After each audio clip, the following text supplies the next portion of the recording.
같이 기도드리겠습니다.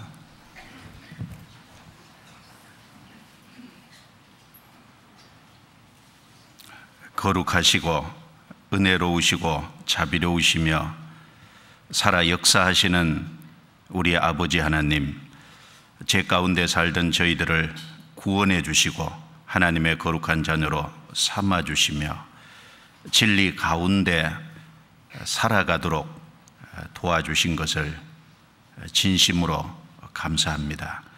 오늘도 하나님 앞과 그리스도 예수 안에서 구원받은 귀한 형제 자매들이 함께 모여 하나님과 예수 그리스도와 더불어 거룩한 교제를 나눌 수 있도록 도와주신 것을 감사합니다. 이 시간 말씀을 통해 하나님의 선하시고 기뻐하시고 온전하신 뜻이 무엇인지 더욱 나타내 주옵소서. 말씀을 통해 우리 심령에 위로를 주시고 힘을 주시기를 간절히 간구합니다. 또 말씀을 통해 우리의 삶 속에 하나님 보시기에 합당치 못한 어두운 것, 더러운 것이 있다면 나타내 주시고, 또 성령의 능력과 주님의 말씀과 예수 그리스도의 보혈의 피로서 깨끗하게 해 주시옵소서.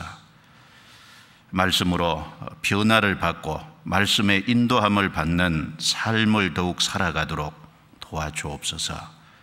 이 시간 수양관에서 말씀이 증거되고 있습니다. 주님께서 함께 해주시고 말씀을 전하는 모든 분들과 함께 해주셔서 마땅히 할 말을 담대하고 힘있게 증거할 수 있도록 도와주옵소서.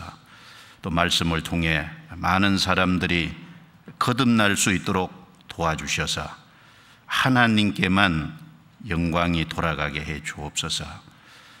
우리 가운데 여러 가지 어려운 형편에 있는 분들 일일이 돌아봐 주시고 함께 해 주시기를 간절히 간구드리며 우리를 구원해 주신 주 예수님 이름으로 기도드려옵니다. 아멘. 찬양대 찬양해 주시겠습니다.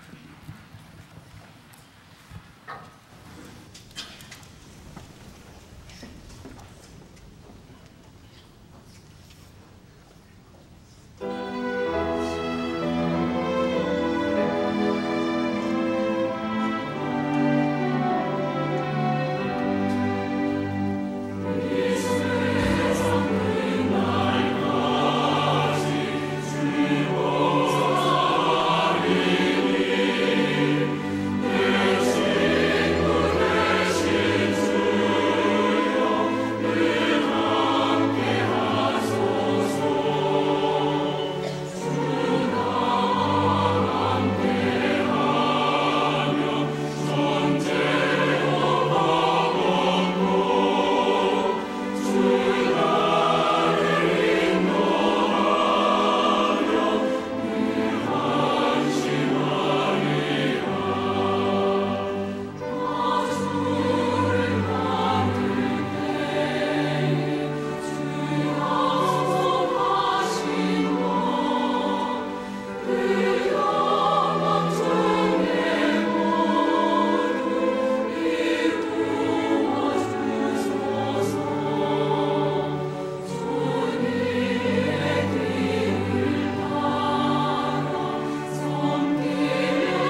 히브리서 12장을 찾겠습니다.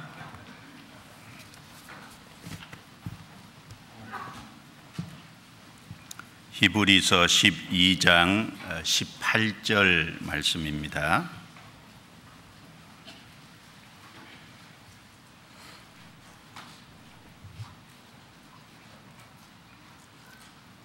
18절 말씀부터 제가 읽겠습니다.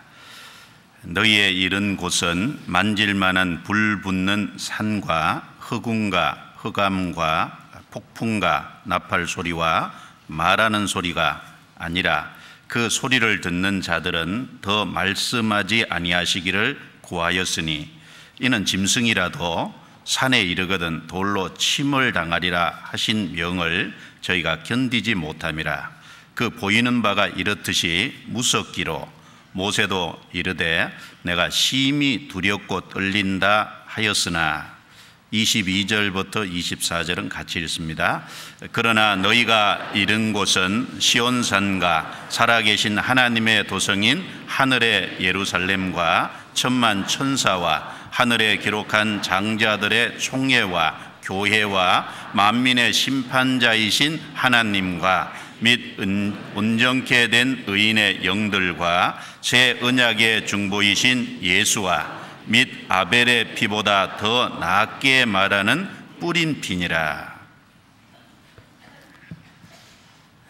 이요한 목사님께서는 공주 수양관에서 1차 학예 수양에 오늘 오전 말씀을 증거하고 계셔서 제가 대신 올라왔습니다.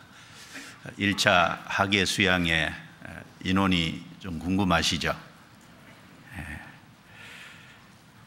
사전 접수 인원이요 9,866명에 현장 접수가 722명으로 해서 오늘 아침까지 1,588명, 거기 타차수 참석자가 956명 플러스를 하면 11,544명. 어제 정심 식수 인원이 9,447명이었습니다. 그러니까 아마 10,000명 내외의 인원이 수양관에 있는 것으로 생각이 됩니다.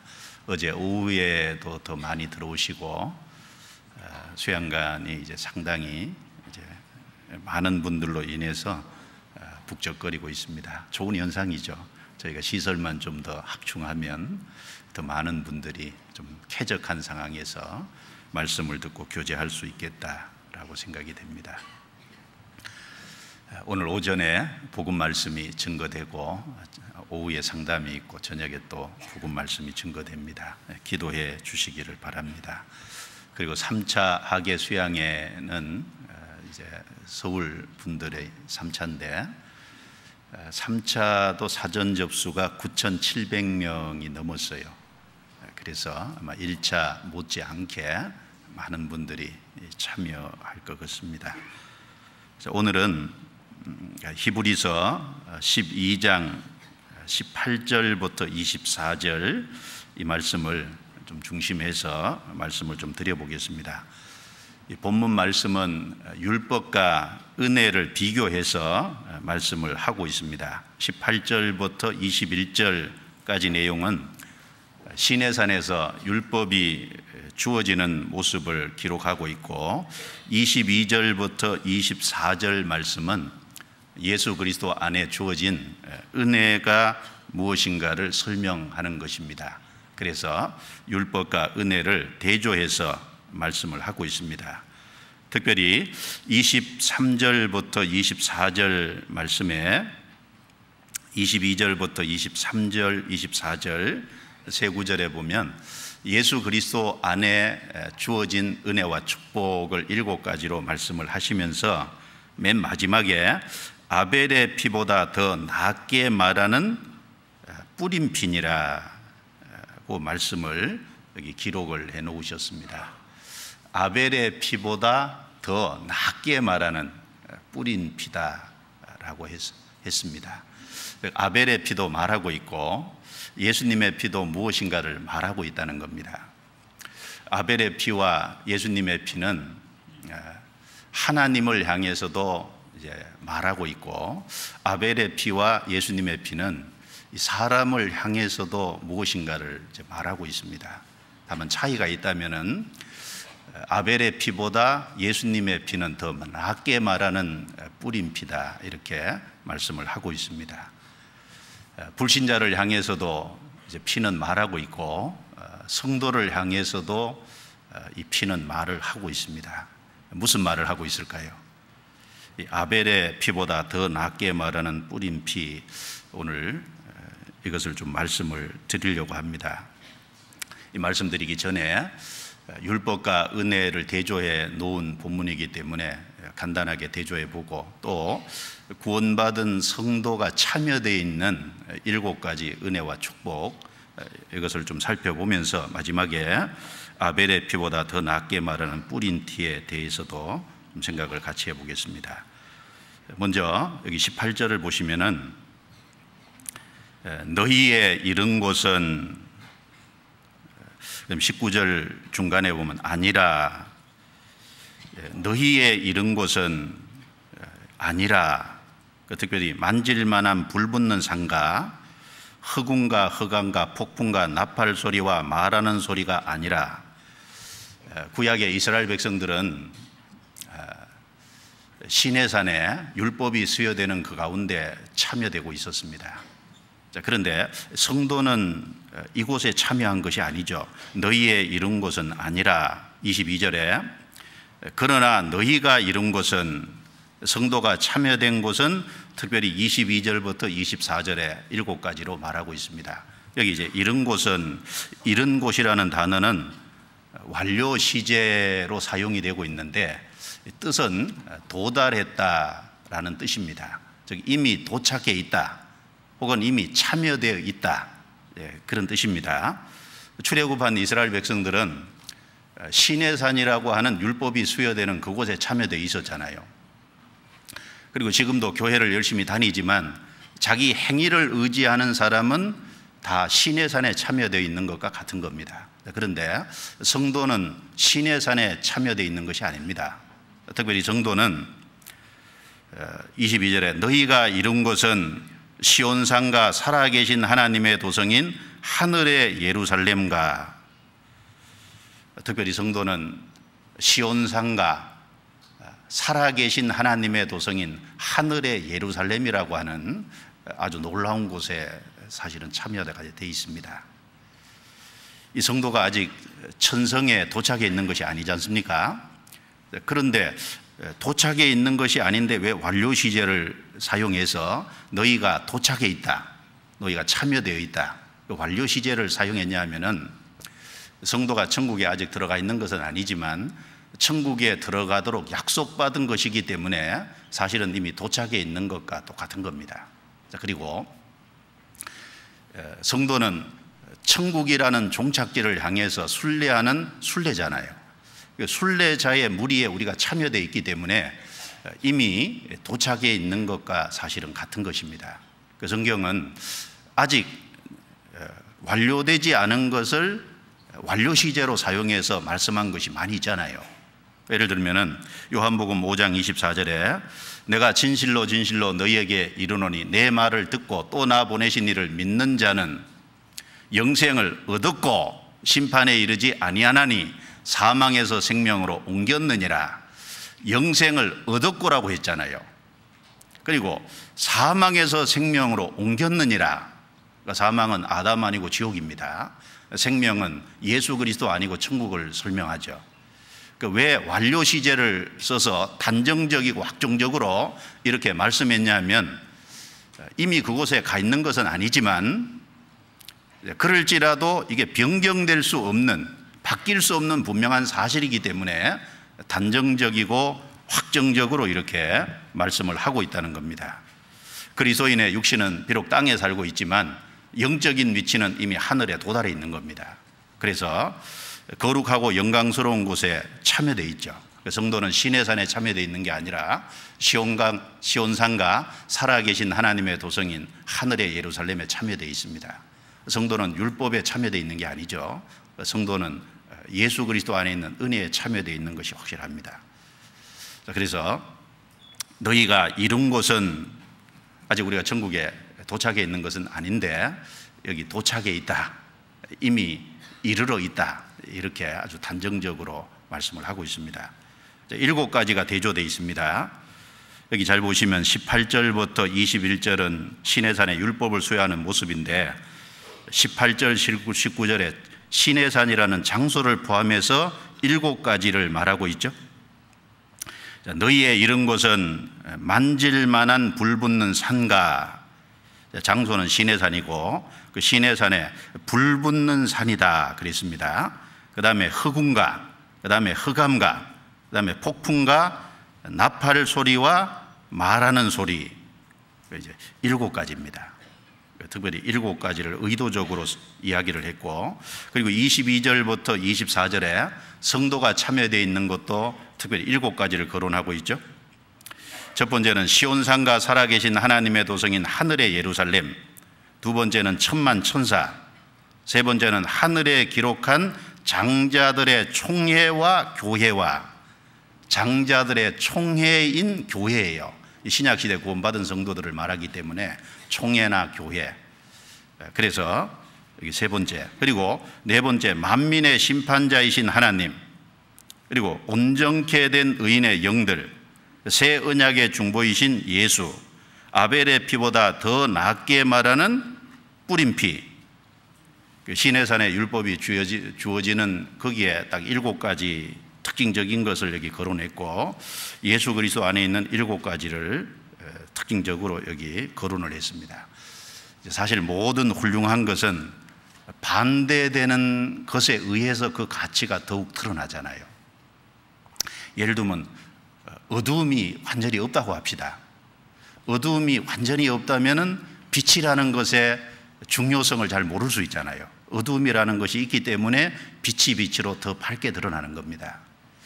밤이 있기 때문에 낮의 소중함과 중요성을 알죠. 마장에 밤이 없다면 낮의 소중함을 잘 모를 수 있잖아요. 그래서 이제 밤이 있기 때문에 낮이 더 두드러지게 되는 겁니다. 이제 악이 있기 때문에 선이 선으로 더욱 두드러질 수 있는 거죠. 악이 없다면 선이 두드러지지가 않을 수 있습니다. 악이 있기 때문에 선이 두드러지는 겁니다. 마태복음 26장에 보면은 마리아가 300데나리온에 되는 향유옥합을 깨어서 예수님께 부은 사건이 있습니다. 그런데 그거 다음에 바로 가룟 유다가 은30에 예수님을 판 내용을 바로 뒤에 기록하고 있잖아요. 왜 그렇게 기록해 놨을까요? 왜 그렇게 기록을 해놨냐 하면은 마리아가 300데나리온이나 되는 향유옥합을 깨어서 예수님에게 부은 것이 헌신의 모습이잖아요. 그리고 자기 인생을 사실 하나님께 드린 거나 같은데, 그것이 더욱 드러나려면 가룟 유다 같은 사람도 있어야 더욱 드러납니다. 가룟 유다는 자기 이욕을 위해서 예수님을 은30에 팔아버렸잖아요. 그래서 예수님을 이용해 먹는 사람도 있는데 자기 자신을 예수님께 완전히 드린 사람도 있다는 겁니다. 그래서 가룟 유다 사건이 기록됨으로 인해서 마리아 사건이 더욱 두드러지게끔 이렇게 성경에 얘기하고 있습니다. 그래서 모든 훌륭한 것은, 가치 있는 것은 더 하찮고 가치 없는 것에 있음으로 인해서 더 그 가치가 두드러지고 분명해집니다. 마찬가지로 은혜는 율법에 의해서 더욱 우월하고 탁월하다는 것이 드러나잖아요. 그리고 은혜는 율법의 정죄와 심판이 무엇인가를 참으로 깨달은 사람, 자기가 죄 때문에 심판받고 지옥 간다는 사실이 분명한 그 사람 심령 속에 더욱 크게 역사하고, 이것이 은혜가 정말 소중하게 되잖아요. 자기 죄를 깨닫지 못하는 사람, 율법으로 인해서 자기가 심판받고 지옥 가는 것을 모르는 사람에게는 은혜가 은혜로 여겨지지 않잖아요. 그래서 은혜는 율법에 의해서 더욱 우월하고 탁월함이 드러납니다. 그러니까 사실 하나님께서 시내산에서 하나님의 거룩하고 의롭고 선하고, 그리고 하나님의 공의가 무엇인지, 하나님의 위엄이 무엇인지, 하나님의 권위가 무엇인지를 시내산을 통해서 나타냈습니다. 그런데 그 시내산에 하나님이 강림하셔서 나타낸 그 특징적인 어떤 모습들은요, 전부 사람에게는 공포와 두려움의 대상이 되는 거예요. 여기 7가지를 얘기했는데 장소 빼고 여기서 6가지죠. 첫 번째, 만질만한 불 붙는 산입니다. 이 불이요, 보통 불이 아니었던 것 같아요. 바위 위에 불이 붙어가지고 지금도 그 흔적이 남아있잖아요. 바위 위에 불이 붙어서 큰 불이었다 그랬습니다. 그 산 위에, 바위 위에 큰 불이 붙어 있을 때 그 사람에게 두려움을 주잖아요. 그 다음에 여기 흑운입니다. 흑운은 이제 시커먼 구름이죠. 오늘 이제 여기 올라오기 전에 바깥을 봤더니 좀 끔끔하죠. 그리고 이제 하늘을 볼 때 시커먼 먹구름이 몰려오면요, 사람 마음에 무섭고 두려움이 섬뜩한 것이 이제 오지 않습니까?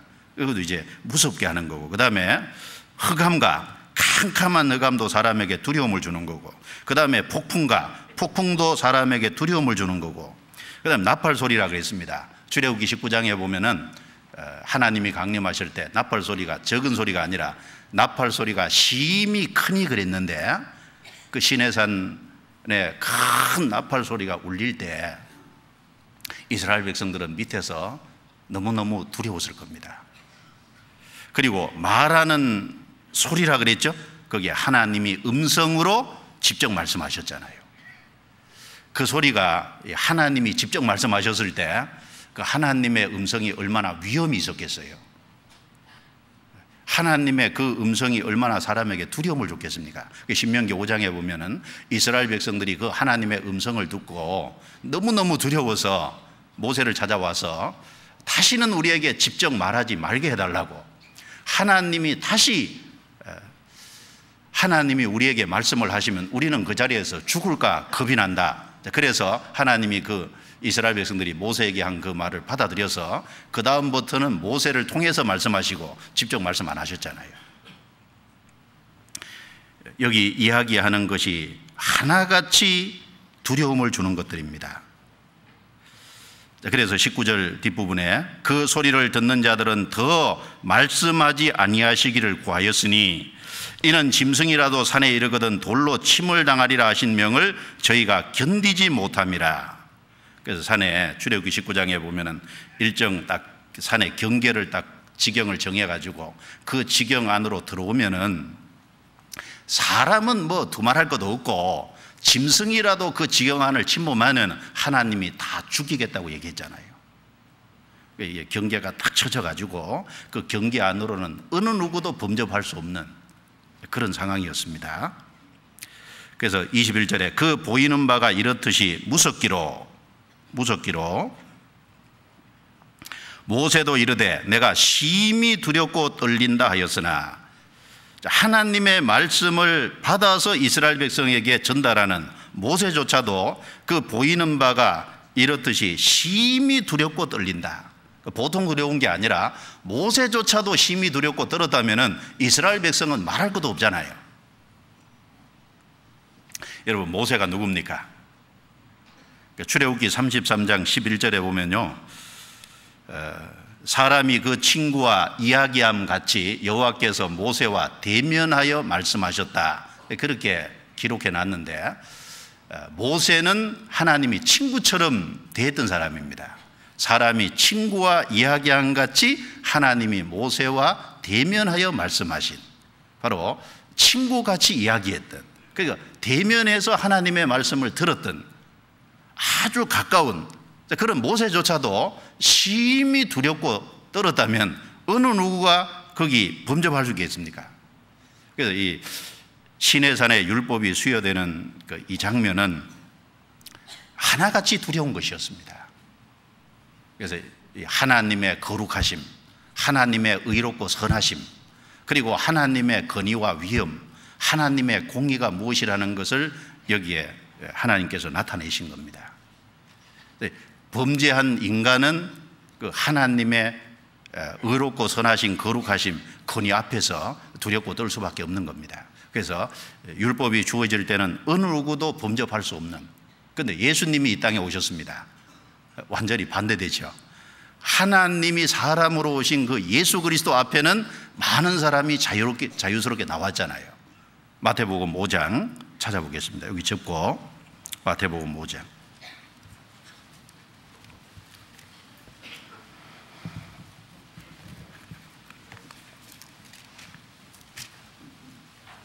1절입니다.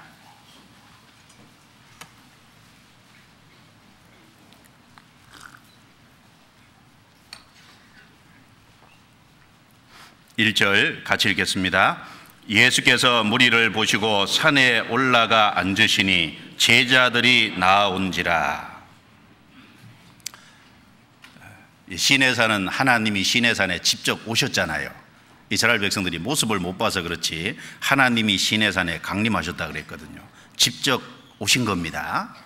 그런데 거기에는 막 지경을 정하고 무시무시한 그런 일만 있었어요. 사람을 두렵고 떨게 하는 일만 있었습니다. 그런데 하나님이 사람의 육체를 입고 오신 예수 그리스도께서 산에 올라가 앉으시니 제자들이 나온지라. 많은 사람이 그 앞에 있었고 특별히 제자들이 예수님 앞에 나오고, 그래서 예수님의 말씀을 듣고 그 많은 사람이 초림하신 예수님 앞에 가까이 나아가서 병고침을 받고, 그리고 그 주님의 말씀을 듣고 위로와 평강과 은혜를 얻고 병고침을 받고 그렇게 했습니다. 자, 그래서 이 출애굽기 19장과 마태복음 5장의 이 내용을 좀 비교해서 좀 읽어보면은 율법과 은혜가 얼마나 이렇게 대조적인지를 잘 볼 수 있을 겁니다. 요한복음 1장 또 찾아보겠습니다. 요한복음 1장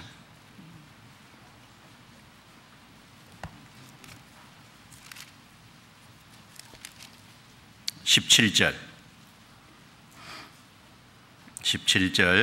같이 읽겠습니다. 율법은 모세로 말미암아 주신 것이요 은혜와 진리는 예수 그리스도로 말미암아 온 것이라. 자, 율법은 모세로 말미암아, 즉 모세를 통해서 주신 것이요. 이 주신 것이라는 건 사람이 원한 게 아니에요. 원하지 않았지만 강제적으로 주어진 것이라는 의미를 갖고 있습니다. 왜 율법이 강제적으로 주어졌냐면 인간이 아담 안에서 범죄했기 때문에, 인간이 범죄로 인해서 율법이 강제로 주어진 겁니다. 율법은 죄를 깨닫게 하고 죄 있는 인간에게 심판과 형벌을 선고하는 것이 율법이잖아요. 죄를 지은 인간에게 주어진 거예요. 그러니까 두려울 수밖에 없습니다. 그런데 은혜와 진리는 예수 그리스도로 말미암아 온 것이라 그랬잖아요. 온 것이라는 말은 참으로 인간이 기대할 수도 없는데, 인간을 사랑하시고 인간을 긍휼히 여기시고 불쌍히 여기신 하나님 편에서 인간을 구원하기 위해서, 인간을 진정으로 위로하고 건져서 하나님의 자녀로 삼고 영원한 천국에까지 이끌어들이기 위해서 일부러 온 것이라, 스스로 자원해서 인간을 불쌍히 찾아온 것이잖아요. 그래서 십자가에 죽어서 인간의 죄를 해결하심으로 인간이 구원받을 수 있는 복음을 완성하시고, 그 복음이 전해지는 동안 그 사실을 성령으로 또 깨닫게 하시고, 그래서 하나님 자녀로 삼고 영원한 곳으로 이끌어 올리십니다. 그래서 이 율법은 범죄한 인간에게 주어진 것이니까 두려움을 주는 겁니다. 이 은혜와 진리, 예수 그리스도로 말미암아 주어진 복음은 물론 인간이 원한 건 아니죠. 참으로 기대할 수도 없죠. 그런데 하나님이 인간을 불쌍히 생각해서 참으로 자원해서 십자가의 그 엄청난 고통까지 감수하고 인간에게 그 놀라운 은혜를 베풀어 놓은 겁니다. 완전히 대조적이죠. 고린도후서 3장입니다. 고린도후서 3장을 아까 교동문으로 읽었는데, 이 고린도후서 3장은 복음과 율법을 잘 대조해 놨잖아요. 이걸 한번 쭉 읽으시고 여러분 또 읽으시고 좀 비교해서 마음속에 묵상을 해보면 큰 은혜가 되리라고 생각합니다. 고린도후서 3장 3절부터 제가 몇 구절 읽어보겠습니다. 너희는 우리로 말미암아 나타난 그리스도의 편지니 이는 먹으로 쓴 것이 아니요 오직 살아계신 하나님의 영으로 한 것이며 또 돌비에 쓴 것이 아니요 오직 육에 신비에 한 것이라. 6절 저가 또 우리로 새 언약의 일꾼 되기에 만족해 하셨으니 의문으로 하지 아니하고 오직 영으로 함이니 의문은 죽이는 것이요 영은 살리는 것임이니라. 돌에 서서 새긴 죽게 하는 의문의 직분도 영광이 있어 이스라엘 자손들이 모세의 얼굴에 없어질 영광을 인하여 그 얼굴을 주목지 못하였거든 하물며 영의 직분이 더욱 영광이 있지 아니하겠느냐. 11절 없어질 것도 영광으로 말미암았은즉 길이 있을 것은 더욱 영광 가운데 있느니라. 17절 18절 같이 읽습니다.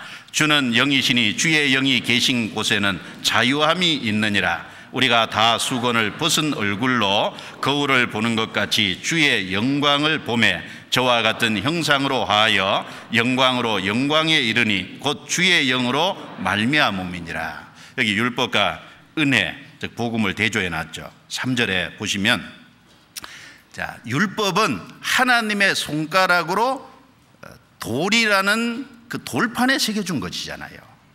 그런데 복음은요, 우리를 살리는 그 주님이 완성하신 놀라운 복음은 하나님의 영으로 우리 육의 신비, 우리 영혼 속에 기록해 주신 거잖아요. 구원받을 때 성령이 우리 속에 오시잖아요.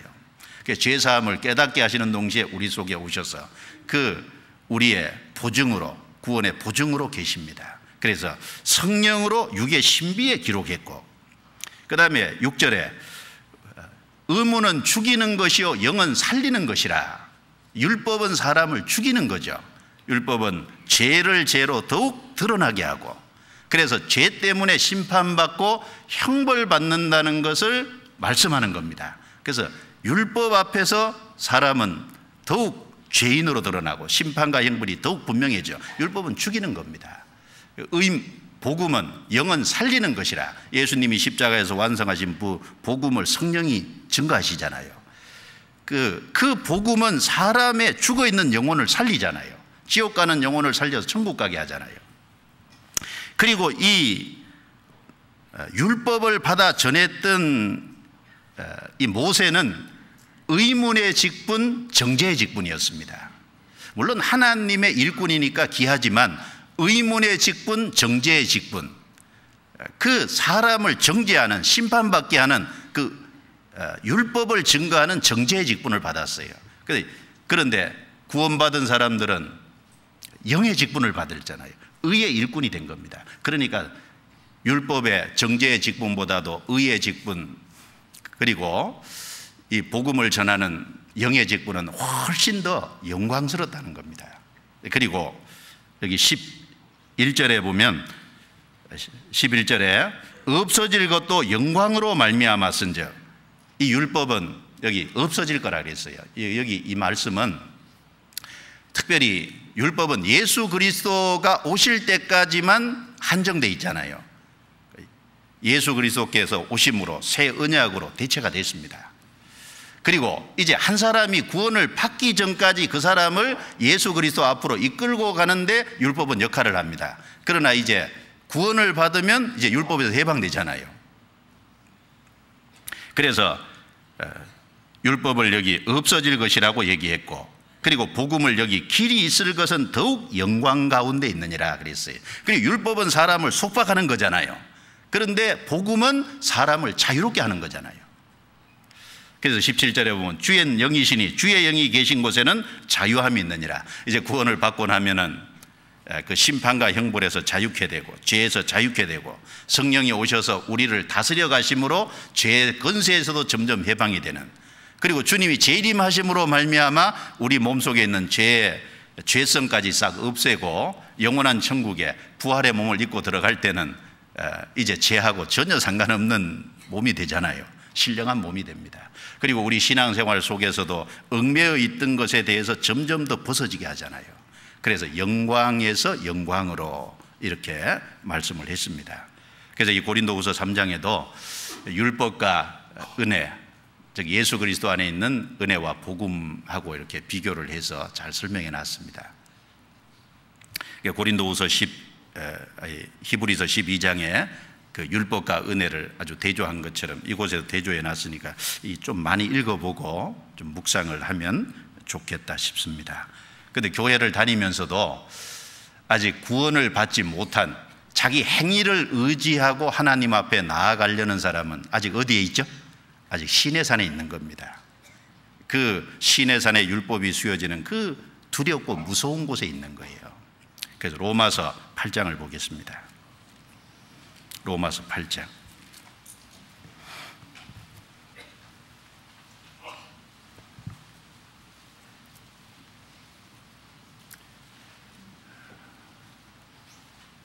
14절 15절 같이 읽겠습니다. 무릇 하나님의 영으로 인도함을 받는 그들은 곧 하나님의 아들이라. 너희는 다시 무서워하는 종의 영을 받지 아니하였고 양자의 영을 받았으므로 아바 아버지라 부르짖느니라. 여기 종의 영을 받아서 무서워하는 사람이 있는가 하면 양자의 영을 받아서 평강이 이루어진 사람이 있죠. 종의 영을 받은 사람이 누굴까요? 너희는 다시 무서워하는 종의 영을 받지 아니하였고, 교회를 열심히 다니긴 하지만은 신앙생활을 나름대로 한다고는 하지만 자기 행위를 의지하고 행위로 주님 앞에 서보려고 행위로 천국 가려고 하는 모든 사람은 결국은 무서워하는 종의 영을 받은 사람입니다. 아직 신의 산에 있는 거예요. 행위를 의지하면 잘하면 천국 갈 것 같고 자기가 잘못하면 지옥 갈 것 같고 결국은 끝까지 두려울 수밖에 없어요. 끝까지 하나님 앞에 무서울 수밖에 없습니다. 신의 산 밑에 있는 사람과 똑같습니다. 그 옛날 이스라엘 백성이 신의 산 밑에 참여되어 있었던 것처럼 행위를 의지하는 모든 사람은 아직도 거기 참여되어 있어요. 그런데 구원을 받은 사람은, 속죄를 경험한 사람은 이제 은혜 가운데 시온산과 하나님의 도성인 하늘의 예루살렘에 참여되어 있다는 놀라운 사실입니다. 자, 7가지를 말했는데 히브리서 12장 본문을 넘어가겠습니다.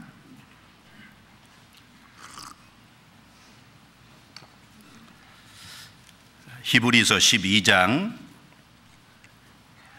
22절부터 24절에 성도가 참여되어 있는 7가지입니다. 첫 번째, 시온산과 살아계신 하나님의 도성인 하늘의 예루살렘에 성도는 참여되어 있다는 겁니다. 여기 시온산을 얘기했죠. 원래 시온은 이스라엘 땅을 이렇게 놓고 보면 시온은 이스라엘 그 예루살렘이라는 도시의 남쪽에 있는 것입니다. 그 다윗 시대에요, 여부스 사람이 차지하고 있던 그 시온산을 다윗이 그것을 뺏었어요. 그리고 시온산은 원래 봉우리가 2개라고 합니다. 한쪽 봉우리에는 다윗이 다윗성을 건축했어요. 그게 이제 사무엘하 5장에 보면 그 내용이 나옵니다. 그리고 한쪽 봉우리는 모리아산 봉우리입니다. 거기에는 성전을 건축한 거예요. 그래서 예루살렘 남쪽에 있는 2 봉우리 시온산, 시온산에 2 봉우리가 있는데 한쪽은 다윗성을 건축하고 한쪽은 거기에 성전을 건축하고. 다윗은 왕이잖아요. 그리고 성전은 하나님께 나아가는, 하나님과 교통하는, 하나님을 만나는 곳이잖아요. 그 제사장을 얘기합니다. 예수님은 왕인 동시에 제사장입니다. 구원을 받은 우리도 베드로후서 2장에 보면 너희는 왕같은 제사장이요. 그래서 그것을 잘 설명을 해주고 있다고 여겨집니다.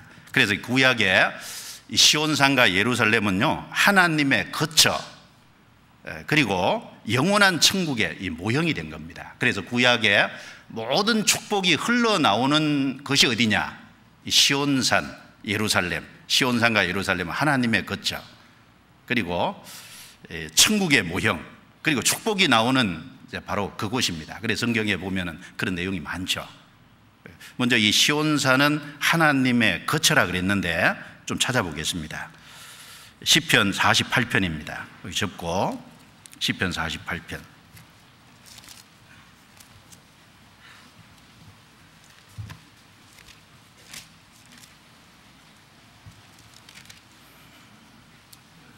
하나님의 거처, 하나님의 거주지를 상징하는 곳이죠. 시편 48편 1절 2절입니다. 같이 읽어볼까요? 여호와는 광대하시니 우리 하나님의 성 거룩한 산에서 극진히 찬송하리로다. 터가 높고 아름다워 온 세계가 즐거워하며 큰 왕의 성 곧 북방에 있는 시온산이 그러하도다. 여호와는 광대하시니, 정말 하나님은 광대하신 분이죠. 우리가 상상할 수 없는. 그래서 이 하늘을 보면은 하늘에 끝이 있는지 없는지를 잘 모르잖아요. 우주가 광활하고 광대한 것은 하나님의 광대하심을 설명하고 있는 겁니다. 우리가 하나님의 크기를 다 알 수 없죠. 우리 하나님의 성 거룩한 산에서 극진히 찬송하리로다. 우리 하나님의 성, 어디를 말할까? 예루살렘 성, 그리고 거룩한 산 시온산을 말하죠. 예루살렘 선 그리고 시온산, 거기서 하나님이 광대한 분이니까 극진히 찬송하는 게 마땅하다고 얘기합니다. 터가 높고 아름다워 온 세계가 즐거워하며 큰 왕의 성, 예루살렘 성이죠. 곧 북방에 있는 시온산이 그러하도다. 그래서 큰 왕의 성이다. 북방에 있는 시온산, 하나님의 거처로 상징되는 곳이에요. 또 시편 76편을 보겠습니다. 시편 76편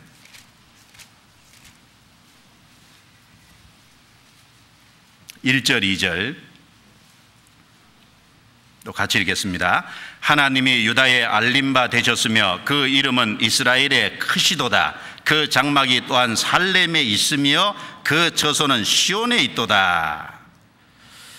여기 하나님은 이스라엘의 크시도다. 왜 이스라엘의 크시다 그랬냐면 이방인들은 하나님을 잘 몰라요. 그런데 하나님이 크고 광대하신 분인데 그 하나님이 크고 광대한 분일지 모르니까 하나님이 없다고도 말하고 하나님을 무시하기도 하고, 그런데 이스라엘에는 하나님이 자기를 나타냈기 때문에 하나님을 아는 곳에서 하나님은 크시게 광대하게 존귀함을 받으시죠. 그 장막이 또한 살렘에 있으며, 예루살렘이죠. 그 처소는 시온에 있도다. 예루살렘 시온, 하나님의 거처를 상징하는 곳입니다. 하나님이 원하셔서 그렇게 하신 거예요. 시편 132편 찾아보겠습니다. 132편 13절 14절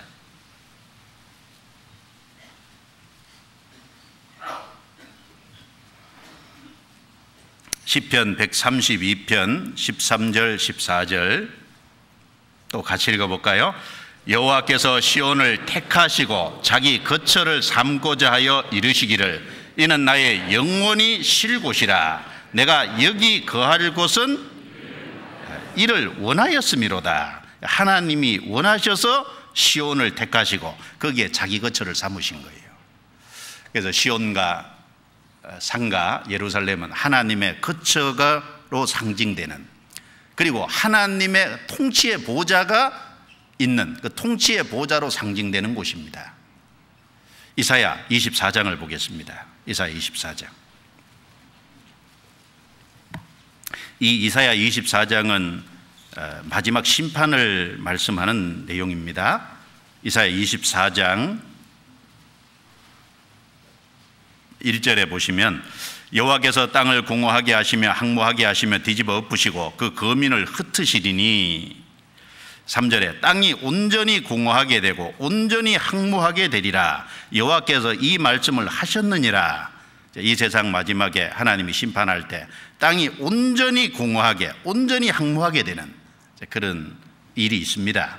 그 전에 이제 복음이 먼저 전해지고 복음이 전해진 그 이후에 그런 일이 있죠. 18절에요. 두려운 소리를 인하여 도망하는 자는 함정에 빠지겠고 함정 속에서 올라오는 자는 올무에 걸리리니, 같이 했습니다. 이는 위에 있는 문이 열리고 땅의 기초가 진동함이라. 예수님이 십자가에 죽어서 이제 부활승천 하심으로 인해서 사람이 천국에 들어갈 수 있는 하늘문이 한번 열렸잖아요. 그래서 사람이 이제 예수 그리스도를 통해서 속죄의 사실을 받아들이면 그 열려있는 문으로 들어갑니다. 그런데 앞으로 또 한 번 하늘문이 열립니다. 심판하시기 위해서 하늘문이 열리는 거예요. 심판하시기 위해서 열리는 겁니다. 자, 21절부터 23절 같이 읽겠습니다. 그날에 여호와께서 높은 데서 높은 군대를 벌하시며 땅에서 땅의 왕들을 벌하시리니 그들이 제수가 깊은 옥에 모임같이 모임을 잇고 옥에 갇혔다가 여러 날 후에 형벌을 받을 것이라. 그때의 달이 무색하고 해가 부끄러워하리니 이는 만군의 여호와께서 시온 산과 예루살렘에서 왕이 되시고 그 장로들 앞에서 영광을 나타내실 것임이니라. 그날의 이 7년 환란 끝에 심판입니다. 환란을 말하죠. 여호와께서 높은 데서 높은 군대를 벌하시며 땅에서 땅의 왕들을 벌하시리니, 높은 군대는 천사세계입니다. 범죄한 천사 세계를 하나님이 벌하시고 땅에서 땅의 왕들을 벌하시리니 끝까지 복음을 배쳐가는 사람들을 벌하시는, 그들이 재수가 깊은 옥에 모임같이 모음을 잇고 옥에 갇혔다가 얼마 동안 옥에 갇혀 있을까요?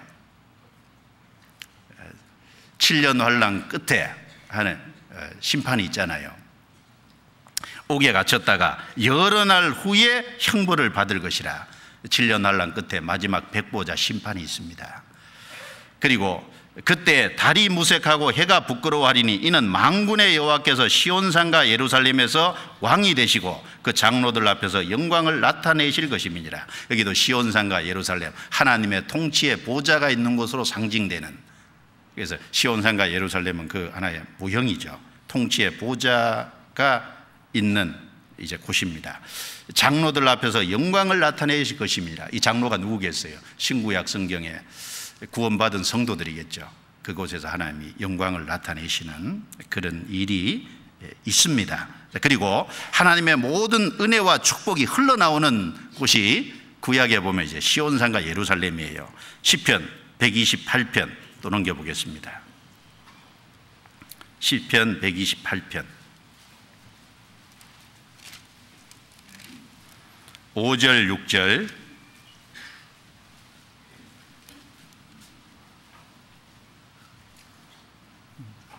같이 읽어볼까요? 여호와께서 시온에서 내게 복을 주실지어다. 너는 평생에 예루살렘의 복을 보며 내 자식의 자식을 볼지어다. 이스라엘에게 평강이 있을지어로다. 여호와께서 시온에서 내게 복을 주실지로다. 하나님의 축복이 흘러나오는, 그래서 시편 87편 1절부터 7절 말씀에도 보면 하나님이 민족을 등록하실 때 그 바로 예루살렘, 거기서 이제 하나님의 이제 은혜가 나오는 것으로 이렇게 말씀이 되어 있습니다. 그리고 시편 133편 1절부터 3절에도 보면 형제가 연합하여 동거함이 어찌 그리 선하고 아름다운고, 머리에 있는 보배로운 기름이 수염 곧 아롬의 수염에 흘러서 그 옷깃까지 내린 것 같고 헐몬의 이슬이 시온의 산들에 내린 같도다. 시온의 산들에 내린 같도다. 거기서 여호와께서 복을 명하셨나니 곧 영생이로다. 그 말씀도 있고, 그래서 이 구약에 하나님의 모든 축복이 흘러나오는, 그래서 이 시온산과 예루살렘은 하나님의 거처로 상징되고 하나님의 통치의 보좌로 상징되고, 그리고 모든 축복이 흘러나오는 그곳으로 상징되는 곳입니다. 그래서 갈라디아서 4장에 보면은 땅에 시온산과 예루살렘이 있는 것처럼 위에 하나님의 도성인 위에 있는 예루살렘이 실제 있어요. 그렇죠? 위에 있는 예루살렘. 갈라디아서 4장 보겠습니다. 위에 있는 시온산이 있습니다.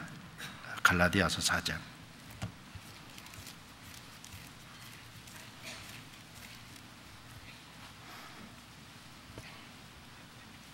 갈라디아서 4장 26절 같이 읽겠습니다. 오직 위에 있는 예루살렘은 자유자니 곧 우리 어머니라. 자, 여기 위에 있는 예루살렘, 땅에 있는 예루살렘 말고요. 이 당시에 땅에 있는 예루살렘은 그 거짓 종교가들이 득세하고 이권을 위해서 장사하는 곳이 땅에 있는 예루살렘이었어요. 그 예루살렘 말고 위에 있는 예루살렘. 그리고 이제 여기 우리 어머니라는 것은 구원받은 성도의 무리, 교회를 어머니라고 이렇게 표현을 한 겁니다. 여기 위에 있는 예루살렘, 구약의 땅에 예루살렘이 있었던 것처럼 위에 예루살렘이 있습니다. 땅에 시온산이 있었던 것처럼 위에 시온산이 있어요. 요한계시록 14장 찾아보겠습니다. 이 7년 환란에 보면은 7년 환란 전 3년 반에 유대인 14만 4천 명이 구원을 받고요. 그리고 순교를 당해서 14장에 보면 그 14만 4천 명이 위에 있는 시온산에 올라가 있습니다. 14장 1절 또 내가 보니 보라 어린 양이 시온산에 섰고 그와 함께 14만 4천이 섰는데 그 이마에 어린 양의 이름과 그 아버지의 이름을 쓴 것이 있도다. 그리고 3절에 보면 저희가 보좌와 내 생물과 장로들 앞에서 새 노래를 부르니 땅에서 구속함을 얻은 14만 4천인 밖에는 능히 이 노래를 배울 자가 없더라. 그래서 위에 있는 시온산, 거기에 14만 4천이 구원받아 순교를 당해서 올라가 있는 새 노래로 하나님을 찬양하는 그 내용이 있습니다. 요한계시록 21장에는요 그 위에 있는 예루살렘이 하늘에서 내려오는 것으로 설명이 되어 있잖아요. 구원받은 성도들이 들어갈. 그래서 이 성도는 어디에 참여되어 있냐? 시온산과 살아계신 하나님의 도성인 하늘의 예루살렘, 거기에 참여되어 있습니다. 왜 살아계신이라는 단어를 일부러 집어넣었을까요? 그냥 하나님의 도성인 하늘의 예루살렘이라고 해도 될 텐데 하나님 앞에 살아계신 하나님의 도성인 하늘의 예루살렘, 하나님이 살아계시다는 게 중요하잖아요. 이게 이론이 아닙니다. 하나님이 살아계신 것이 틀림없듯이 그 위에 있는 하나님의 도성인 하늘의 예루살렘도 실제하는 곳입니다. 하나님이 실제하는 분이듯이 그 도성도 실제합니다. 하나님은 영원부터 영원까지 우리 하나님이잖아요. 그 하늘에 있는 도성도 영원히 있습니다. 바로 아브라함, 이삭, 야곱은요 그 하나님의 경영하시고 지으실 터가 있는 그 위에 있는 성을 바랐잖아요. 그래서 이 땅에 살아가면서 318명이나 집에 길리고 연습한 사람들이 있었어요. 얼마든지 집을 지을 수 있었어요. 그런데 평생 집을 짓지 않고 텐트 속에 거하고 살았습니다. 왜? 하나님의 경영하시고 지으실 터가 있는 위에 있는 예루살렘을 바랐기 때문에, 천성을 바랐기 때문에 그렇습니다. 성도는 그 천성을 바라봅니다. 그 위에 있는 예루살렘을 간절히 사모하고 살아계신 하나님의 도성인 하나님의 축복이 충만한 그곳을 사모하는 사람을 위해서 하나님은 그곳을 준비해 두신 거예요. 그것을 사모하는 사람들의 하나님이라 일컬음 받기에 하나님이 아주 기뻐하십니다. 히브리서 11장을 보겠습니다. 히브리서 11장.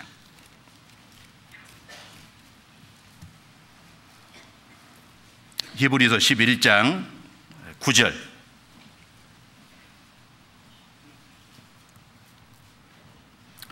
믿음으로 저가 외방에 있는 것 같이 약속하신 땅에 우거하여 동일한 약속을 유업으로 함께 받은 이삭과 야곱으로 더불어 장막에 거하였으니, 이는 장막에 거한 이유를 설명하죠. 하나님의 경영하시고 지으실 터가 있는 성을 바랐음이라. 건너뛰어서요 14절에 이같이 말하는 자들은 본향 찾는 것을 나타냅니다. 저희가 나온 바 본향을 생각하였다면 돌아갈 기회가 있었으려니와. 아브라함, 이삭, 야곱이 나온 본향은 갈대아 우르잖아요. 그리고 거기에 가려면 언제든지 갈 수 있는 기회가 있었어요. 그런데 그 본향을 사모한다는 그것을 얘기한 것이 아니라 더 나은 본향, 위에 있는 예루살렘, 하나님의 축복이 있는, 통치의 보좌가 있는, 하나님의 모든 충만한 것이 있는 그곳을 바란 겁니다. 16절 같이 읽습니다. 저희가 이제는 더 나은 본향을 사모하니 곧 하늘에 있는 것이라. 그러므로 하나님이 저희 하나님이라 일컬음 받으심을 부끄러워 아니하시고 저희를 위하여 한 성을 예비하셨느니라. 하나님이 어떤 사람의 하나님이라 일컬음 받기에 기뻐하실까요? 바로 위에 있는 본향을 사모하는, 정말 그것을 간절히 사모하는 그 사람의 하나님이라고 일컬음 받는 걸 하나님이 기뻐하셔요. 그럼 거꾸로요, 위에 있는 예루살렘, 하나님이 축복이 임하는, 영원히 영광이 있고 충만한 그곳을 사모하지 않는 사람은 하나님이라 일컬음 받는 걸 부끄러워하신다는 얘기가 됩니다. 성도는 시온산과 살아계신 하나님의 도성인 하늘의 예루살렘에 참여되어 있어요. 우리가 죽음을 건너가면 언제라도 그곳에 갑니다. 주님이 오늘이라도 오시면은 우리가 그곳에 참여해요. 놀라운 축복 가운데 들어갑니다. 그리고 구원받은 사람은 두 번째로 너희가 이른 곳은 천만 천사와, 구원을 받음으로 인해서 구원받은 사람은, 성도는 천만 천사와 관련이 있게 된 거예요. 이 천만 천사라는 말은 천사가 많다는 얘기죠. 다니엘서 7장 10절에 보면은 천사를 가리켜서 천천이고 만만이라 그랬는데, 하나님 앞에 시위하는 이 천사의 수를 아마 헤아리기 어려운 것 같습니다. 그런데 구원을 받은 성도는 구원받음으로 그 천사 세계와 관련이 있게 된 거예요. 구원을 받지 않은 성도는 천사와 관련이 없습니다. 구원을 받은 사람은 천사와 관계가 맺어진 거예요. 이 천사는 하나님의 부리는 영이잖아요. 그래서 히브리서 1장 7절에 보면 하나님은 천사들을 불꽃으로, 그의 천사들을 바람으로, 그의 사역자들을 불꽃으로 삼으시느니라. 하나님의 사역자가 천사예요. 시편 103편에 보면은 능력이 있어 하나님의 말씀을 이루며, 이 천사는 능력이 있죠. 하나님의 말씀을 이루어요. 여호와께 봉사하며 그 뜻을 행하는 너희 모든 천군이여. 천사는 하나님을 봉사해요. 그리고 하나님의 뜻을 이루어 가는데 하나님이 그 천사를 사용하십니다. 그래서 천사는 하나님의 부리는 영이에요. 동시에 이 천사는 모든 성도와 관련이 있습니다. 히브리서 1장 찾아보겠습니다. 14절.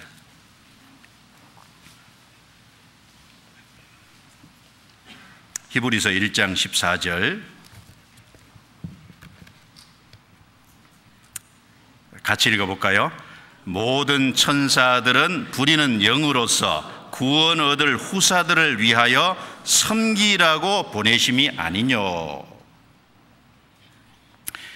자, 이 천사는 부리는 영이라 그랬고 구원 얻을 후사들을 위하여, 구원받은 하나님의 자녀들이죠. 후사는 하나님의 상속자라는 말입니다. 하나님의 상속자, 구원을 얻어서 하나님의 상속자가 된 사람들을 위하여 섬기라고 보내심이 아니뇨.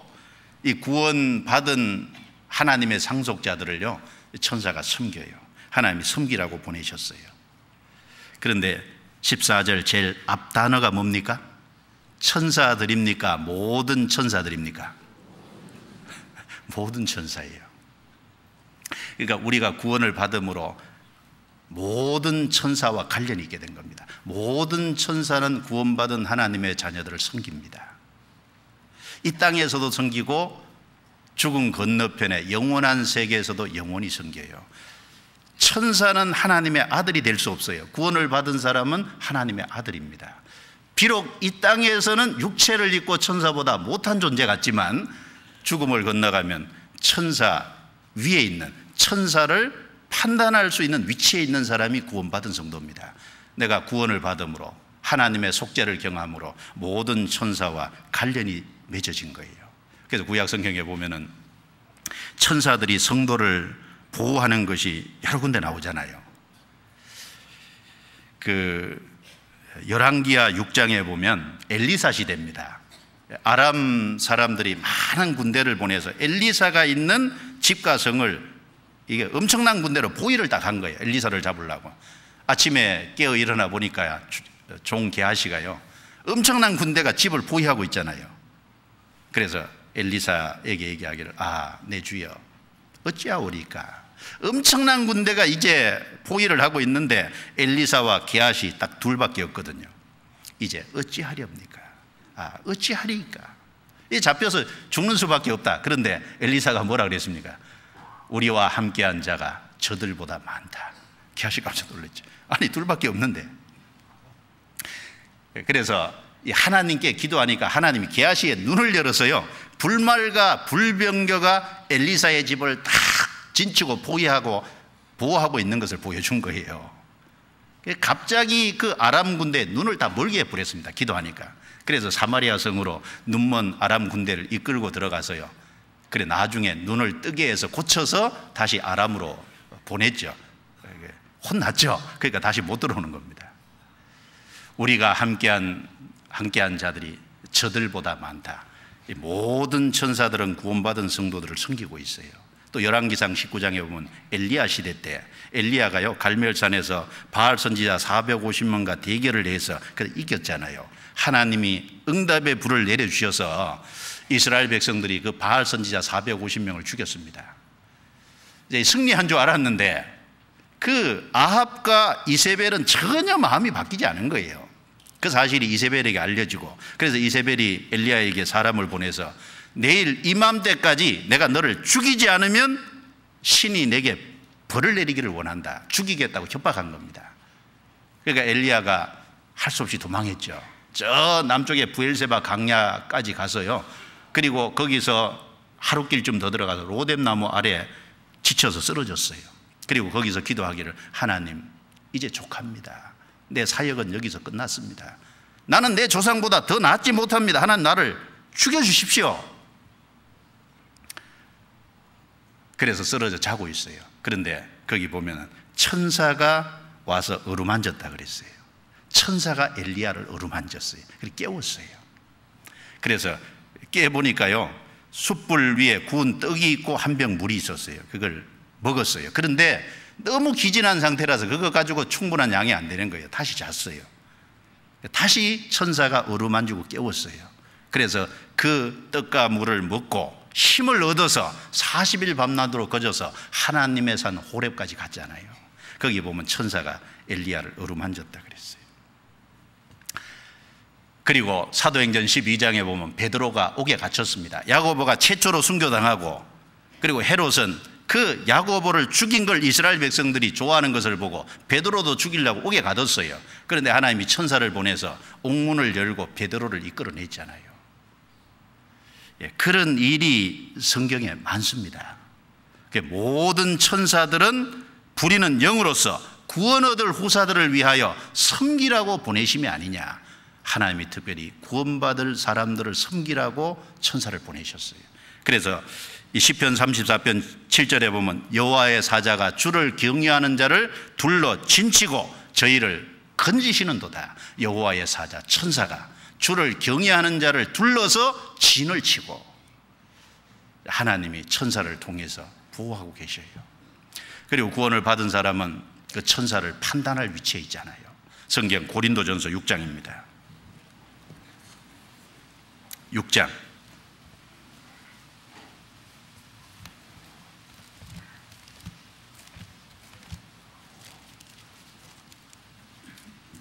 고린도전서 6장 2절 3절 같이 읽어볼까요? 성도가 세상을 판단할 것을 너희가 알지 못하느냐? 세상도 너희에게 판단을 받게거든 지극히 작은 일 판단하기를 감당치 못하겠느냐? 우리가 천사를 판단할 것을 너희가 알지 못하느냐? 그러하거든 하물며 세상 일이랴. 성도의 위치가 뭐냐면 성도는 세상을 판단할 위치에 있다는 거예요. 성도는 더 나아가서 천사를 판단할 것을 너희가 알지 못하느냐. 그 성도는 천사를 판단할 수 있는 천사위입니다. 영광스러운 위치가 주어진 거예요. 그래서 구원을 받아서 성도가 됨으로 속죄의 사실을 받아들임으로 구원을 받은 모든 사람들은 천사와 관련이 있게 된 겁니다. 천사들이 지금 이렇게 지켜보고 있어요. 지금도 보고 있겠죠? 그 천사들이 왜 교회를 잘 지켜볼까요? 왜 구원받은 성도를 잘 지켜볼까요? 성경에 보면 베드로전서 1장에 보면은 천사들도 살펴보기를 원하는 것이니라. 이 복음의 사실이 너무 귀중하기 때문에 천사들도 살펴보기를 원하는 것이니라. 에베소서 3장에 보면은 교회를 통해서, 교회는 성도들의 무리잖아요. 이 성도들의 무리 속에는 주님이 머리로 계시고 주님이 교회를 다스려 가는데, 성도들을 다스려 가는데, 이 교회에 하는 일들을 통해서, 교회의 성도들을 통해서 보이지 않는 천사 세계도 배우고 있다 그랬어요. 천사 세계가 교회를 잘 지켜봅니다. 성도들을 잘 지켜봐요. 거기서 뭔가를 배우고 있어요. 왜 성도들을 잘 지켜볼까요? 그 중에 하나는 주인이잖아요. 맞죠? 그래서 지금도 주인이고 영원한 천국에서 주인 될 사람이니까 잘 지켜보고 있겠죠? 네.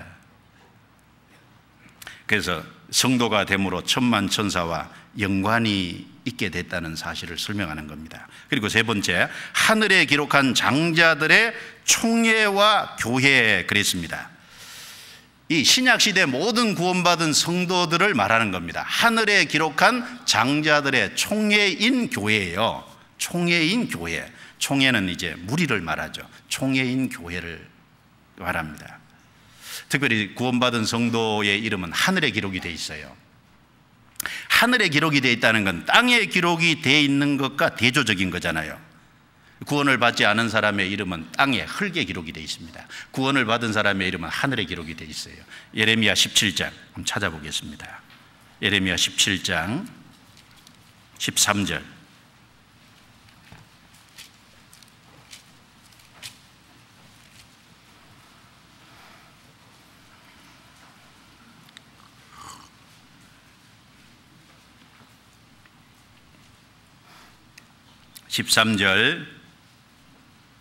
같이 읽어볼까요?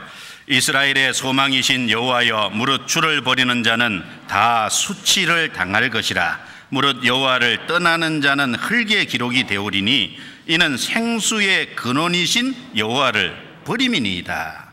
여기 흙에 기록이 되오리니, 어떤 사람의 흙에 기록이 되냐? 여호와를 떠나는 자, 하나님을 버리는 자, 다 땅에 흙에 기록이 됩니다. 세상에 아무리 이름을 떨쳤던 사람도 세상에서는 좀 오랫동안 이름이 남을지 모르겠지만, 결국은 유명한 모든 사람도 구원을 받지 못하면, 속죄의 사실을 받아들이지 않으면 다 땅에 흙에 기록이 된 겁니다. 알렉산더, 헬라 제국을 이제 건설하고 그 넓은 큰 제국을 다스렸죠. 그런데 그 알렉산더도 결국은 흙에 기록이 된 사람에 불과합니다. 그 이름이 지금까지 남을지 모르지만 영혼 속에는 아무 가치가 없는 거예요. 나폴레옹 참 유명하죠. 클레오파트라 로마의 시저, 우리 한국의 세종대왕 이순신 장군 유명합니다. 오랫동안 이름이 남습니다. 저 몽골에 가면요, 징기스칸 아주 대단히 높여요.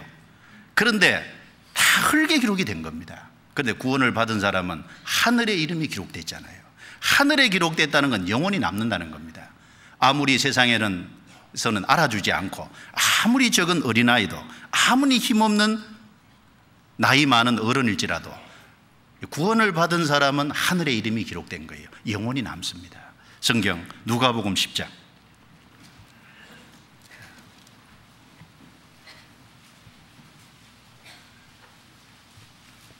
누가복음 10장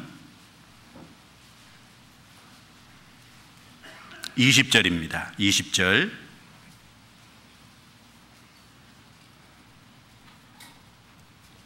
같이 읽겠습니다.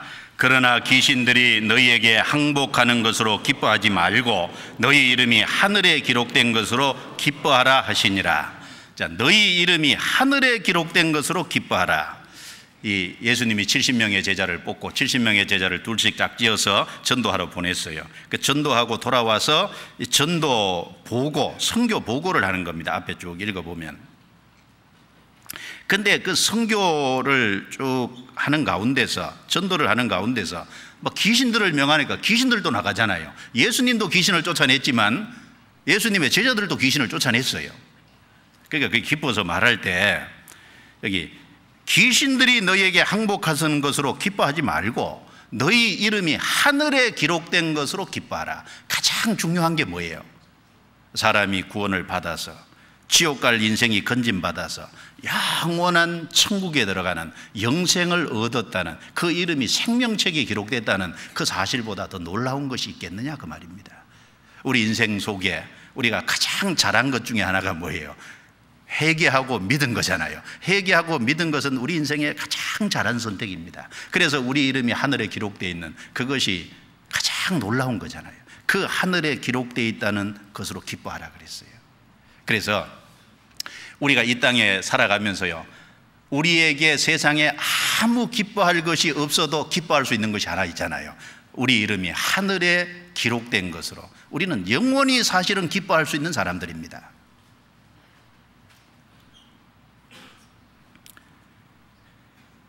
계시록 20장 15절에 보면 누구든지 생명책에 기록되지 못한 자는 불못에 던지우더라. 그래서 생명책에 그 이름이 확실히 기록되지 못한 모든 사람은 결국 멸망합니다. 그래서 하늘에 기록된 장자들이라고 또 말했어요. 이 장자는 상속자잖아요. 구원을 받은 사람은 장자입니다. 예수님은 맏아들이고 우리는 구원을 받음으로 그 아래에 많은 하나님의 자녀가 됐어요. 그래서 장자인데 구원받은 사람의 무리니까 장자들입니다. 장자들. 그래서 우리는 그 장자들의 무리 속에서 사실은 기업을 얻게 되잖아요. 사도행전 20장 장자라는 말은 상속자인데 그 구원받은 무리 장자들 속에서 우리는 기업을 받습니다. 사도행전 20장 32절.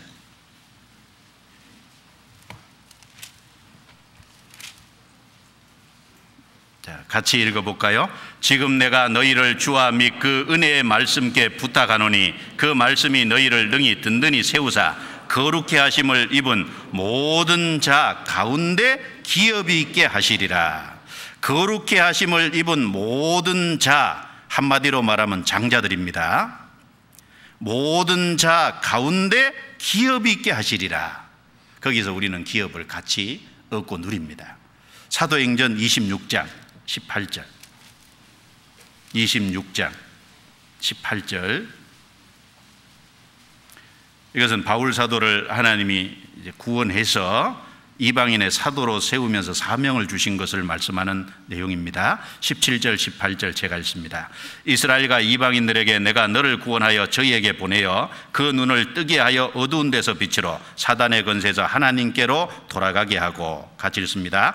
죄 사함과 나를 믿어 거룩해 된 무리 가운데서 기업을 얻게 하리라 하더이다.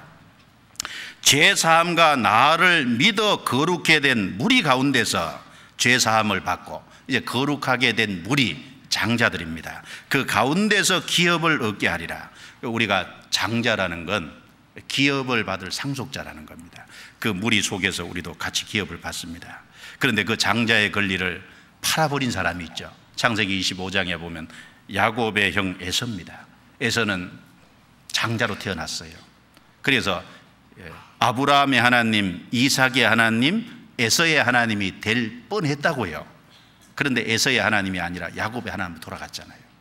그런 익숙한 들 사람으로 정말 하나님이 주신 그 장자의 권리와 축복이 얼마나 귀하다는 것을 깊이 생각지 않고 들 사람이 돼서 바깥 세상에만 사냥하는 것에만 익숙해서 그 장자의 명분을 경홀히 여겼습니다. 결국은 팥죽 한 그릇에 장자의 명분을 팔아버렸어요. 히브리서 12장 16절부터 17절에는 그 에서를 가리켜서 뭐라고 했습니까? 음행하는 자와 혹 한 그릇 식물을 위하여 장자의 명분을 판 에서와 같이 망령된 자가 있을까 두려워하라. 자, 한 그릇 식물을 위하여, 팥죽은 정말 한 그릇 하찮은 거잖아요. 여러분, 이 지구 덩어리를 다 준다 그래도 사실은 영원한 것에 비해서는, 장자의 축복에 비해서는요 하찮은 겁니다. 그러니까 한 그릇 식물에 불과해요. 그걸 위해서 장자의 명분을 판 에서와 같이 망령된 자가 있을까 두려워하라. 뭘 두려워해야 되냐? 그 장자의 명분을 경홀히 여기면 안 됩니다. 경홀히 여길까 봐 두려워하라는 거예요. 그래서 하늘에 기록한 장자들, 우리가 거기에 참여되어 있어요. 그리고 장자들의 총회와 교회라 그랬잖아요. 이 총회라는 말을 제가 살펴보니까 헬라어로 파네기레이라는 단어인데 축제하는 모임이라는 뜻입니다. 뜻 자체는 축제라는 뜻이에요. 축제 모임. 이 성도들의 무리를 왜 축제하는 모임으로 표현을 했을까? 의미가 있다고 생각합니다. 축제에는요 풍성함이 있잖아요. 축제에는 기쁨과 즐거움이 있잖아요. 사실은 구원을 받은 사람은 총회, 축제 모임에 사실은 참여되어 있는 겁니다. 그래서 아가서에 보면은 그 신랑이 신부를 인도할 때 처음에는 입맞춤이 있고, 그 다음에는 친궁으로 이끌어 내리는 일이 있고, 아가서 2장에 보면 그 다음에 곳이 잔치집이잖아요. 잔치집은 풍성한 곳이 풍성하고 기쁨과 즐거움이 있는 곳이죠.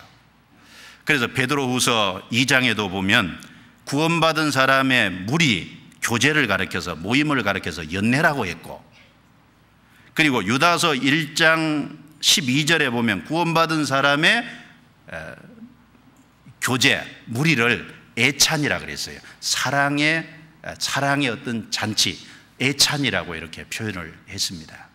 그래서 구원받은 사람의 무리, 이게 축제 모임, 정말 그 안에는 풍성함이 있습니다. 그리고 그 안에는 기쁨과 즐거움이 있어요. 이 땅에서 구원을 받아서 따로 구별돼서 구원받은 성도들이 함께 교제하는 구역 모임, 조모임, 주일 모임, 수요 모임, 그리고 성도들이 함께 모이는 수양회, 그 모든 곳에는 거기에는 풍성함이 있어요. 거기에는 기쁨과 즐거움이 있어요. 그리고 이 땅에 우리가 육체를 벗어버리고 영원한 천국에 들어갔을 때 거기에는 정말 축제의 모임입니다. 축제하는, 거기에는 풍성함이 있고 기쁨과 즐거움이 영원한 곳입니다. 그래서 시편 16편에 보면 영원한 즐거움이 있는 곳이잖아요. 그 잔치는 지금도 진행되고 있고 또 함께 모일 때 더 영광스러운 잔치가 있을 겁니다. 그리고 그 총회인 교회, 교회는 구별된 무리라는 뜻이죠. 에클레시아, 하나님이 이 세상에서 예수님의 피로 말미암아 따로 사서 구별시켜 놓은 무리입니다. 그 교회의 기초는 그리스도고 구원받은 성도는 이 산돌로서 이제 한 사람 한 사람 그 산돌로서 이제 하나님이 보시는 신령한 그 집이 건축되고 있습니다. 그 교회가 어느 날 완성될 거예요. 그래서 요한계시록 19장 7절에 보면 어린 양의 혼인 기약이 이르렀고 그 아내가 예비하였으니, 자, 혼인 기약이 있어요. 그 교회가 다 준비되면 그 약속된 대로 그 혼인 기약대로 혼인식이 있습니다. 그래서 구원받은 성도들은 그리스도의 신부로, 신랑 대신 그 그리스도의 신부로서 서게 될 겁니다. 자, 요한계시록 21장을 보겠습니다. 21장.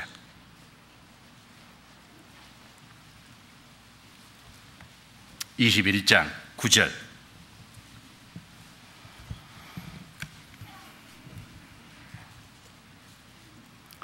같이 읽어볼까요? 일곱 대접을 가지고 마지막 일곱 재앙을 담은 일곱 천사 중 하나가 나와서 내게 말하여 가로되 이리 오라, 내가 신부 곧 어린 양의 아내를 내게 보이리라 하고. 자, 요한계시록 16장에 보면 하나님이 일곱 천사에게 일곱 대접을 주셨어요. 일곱 대접은 지구에 쏟을 저주가 담긴 일곱 대접. 그 일곱 대접을 받았던 그 천사 하나가 나와서 내게 말하여 가로되, 여기 내게는 사도 요한을 가리킵니다. 사도 요한에게 말하기를 이리 오라, 내가 신부 곧 어린 양의 아내를 내게 보이리라. 미래의 것을 미리 보여준 거예요. 그래서 예수님이 기초가 돼서 구원받은 사람 한 사람이 한 사람이 산돌같이 연결돼서 신령한 집이 건축되는데 그게 교회잖아요. 그 신부가 어느 날 이제 완성이 됩니다. 신랑을 맞을 신부가 완성이 돼요. 어린 양의 신부를 내게 보이리라. 자, 이렇게 천사가 사도 요한에게 그 어린 양의 신부를 보이리라고 얘기할 때 그 참으로 기쁜 마음으로, 참 흥분된 마음으로 앞으로 있을 그것을 기대되는 마음으로 보여준 거잖아요. 그리고 그 뒤에 보면 10절부터 쭉 나오는 내용은 그 어린 양의 신부를 위해 준비된 하늘의 예루살렘이 쭉 나오잖아요. 그래서 하늘에 기록한 장자들의 총회와 교회, 우리는 성도는 구원을 받음으로 거기 참여되어 있습니다. 그리고 만민의 심판자이신 하나님과 구원을 받은 사람은 만민의 심판자이신 하나님에게 참여되어 있습니다. 이 만민의 심판자라는 말은, 자, 사실은 의인과 악인의 심판이 다 있죠. 디모데후서 4장 1절에 보면은 산자와 죽은 자를 심판하실 그리스도 예수 앞에서 하나님은 산자와 죽은 자를 심판합니다. 전도서 3장 17절에도 의인과 악인을 하나님이 심판하시리니, 만민의 심판자예요. 구원받지 않은 사람도 심판하고 구원받은 사람도 하나님이 심판합니다. 구원받지 않은 사람은 지옥에 들어가는, 그 요한계시록 20장에 보면 마지막 백보자 심판은 지옥의 형벌을 결정하는, 형량을 결정하는 심판이잖아요. 그런데 구원받은 사람의 심판은 그리스도인의 심판대로 무슨 심판이죠? 감사한 것은요, 상급 심판입니다. 믿지 않는 사람은 지옥의 형벌을 위한 심판이 준비되어 있지만 구원을 받은 사람은 심판은 심판인데 상급을 주시기 위한 심판이에요.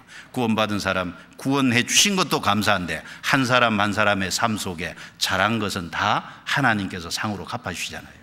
자, 그리고 우리가 하나 생각을 해야 될 것은 이 구원받지 않은 사람의 심판이 있잖아요. 하나님의 공의에 대한 심판이고 죄에 대한 심판이고 복음을 끝까지 안 받아들이는 것에 대한 심판인 동시에 또 한 가지, 사실은 믿지 않는 자의 심판은 믿는 자에 대한 신원하는 심판이라는 사실입니다. 믿는 자의 원수를 갚는 심판이에요. 구원을 받은 사람은 이 세상에서 따로 구별되어 있기 때문에요, 이 세상에 살아가는 동안에 어쩔 수 없이 어려움을 겪게 돼 있어요. 조롱과 핍박을 받을 수밖에 없고, 그리고 때로는 어떤 몸에 린치까지 당할 수 있고, 때로는 불이익을 당할 수도 있고, 초대교회 성도들은 자기의 기업까지 빼앗겼고, 심지어 더 나아가서 죽임까지 당하는 믿지 않는 사람에 의해서 그 많은 어려움을 겪습니다. 그 억울한 모든 일들에 대해서 만민의 심판자이신 하나님이 신원해 주십니다. 사실은 그래서 구원받지 않은 사람은 믿는 자가 신원해 달라는 그 심판을 사실은 집행하는 겁니다. 그래서 이사야 61장 2절에 보면 은혜의 해와 우리 하나님의 신원의 날을 전파하여, 왜 은혜의 해와 신원의 날, 은혜의 해를 안 받아들이는 그것에 대해서 신원하는, 그리고 은혜의 해를 받아들이는 사람, 그 사람들이 겪는 어려움과 여러 가지 믿지 않는 사람들이 핍박하는데 그 핍박에 대해서 하나님이 원수를 갚는, 그게 신원입니다. 요한계시록 6장을 한번 찾아보겠습니다. 이런 말씀이 있죠. 요한계시록 6장. 요한계시록 6장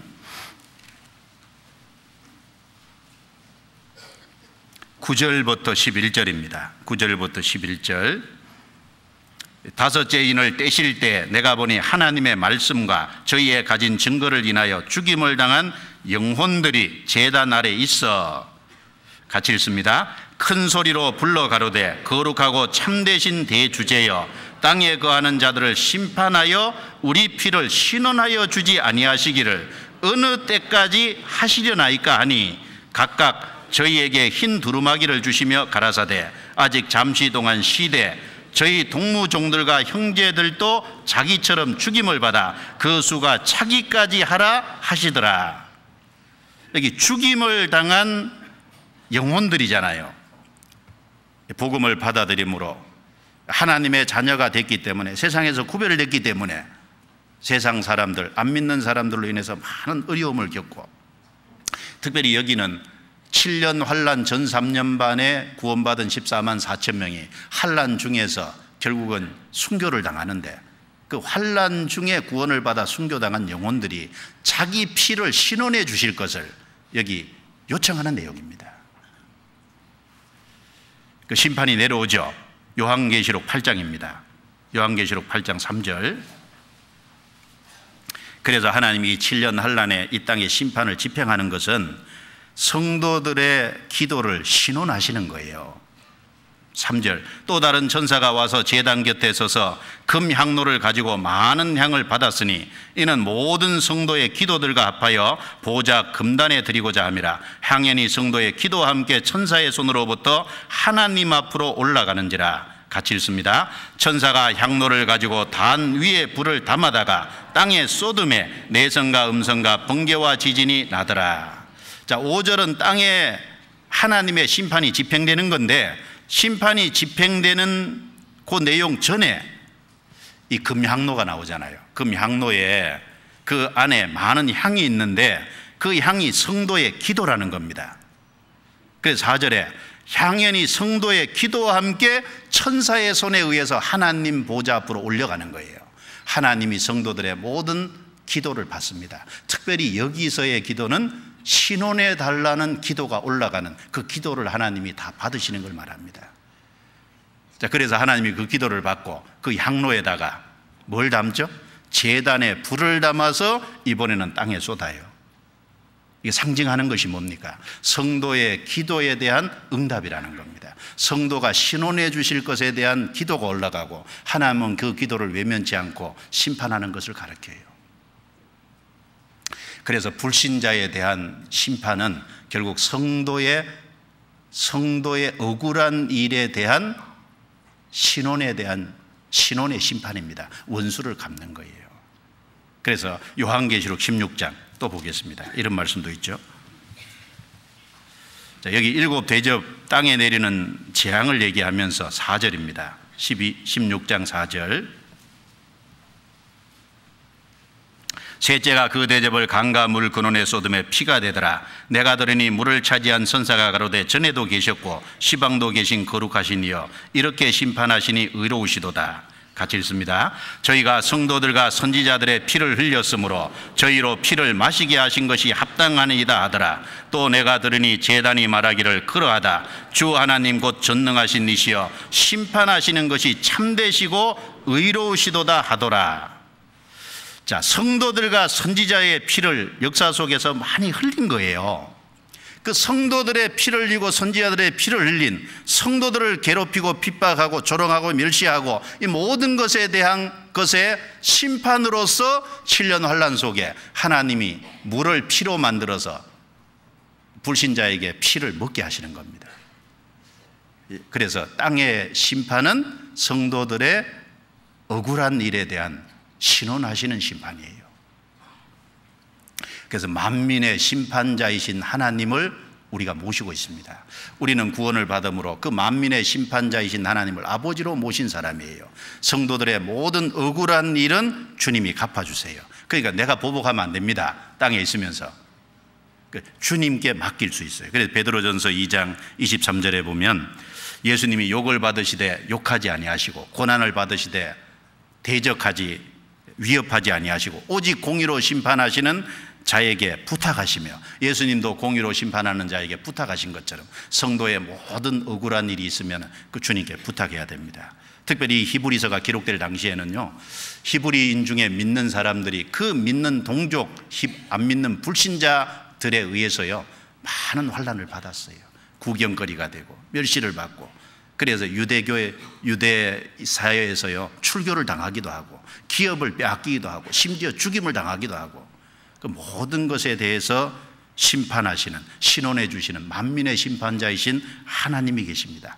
그리고 우리가 구원받고 난 이후에 성도가 살아가면서 주님을 위해서 선한 일을 한 그 모든 일을요 하나님이 하나도 빠뜨리지 않고 다 헤아려서 각각에게 상을 주시잖아요.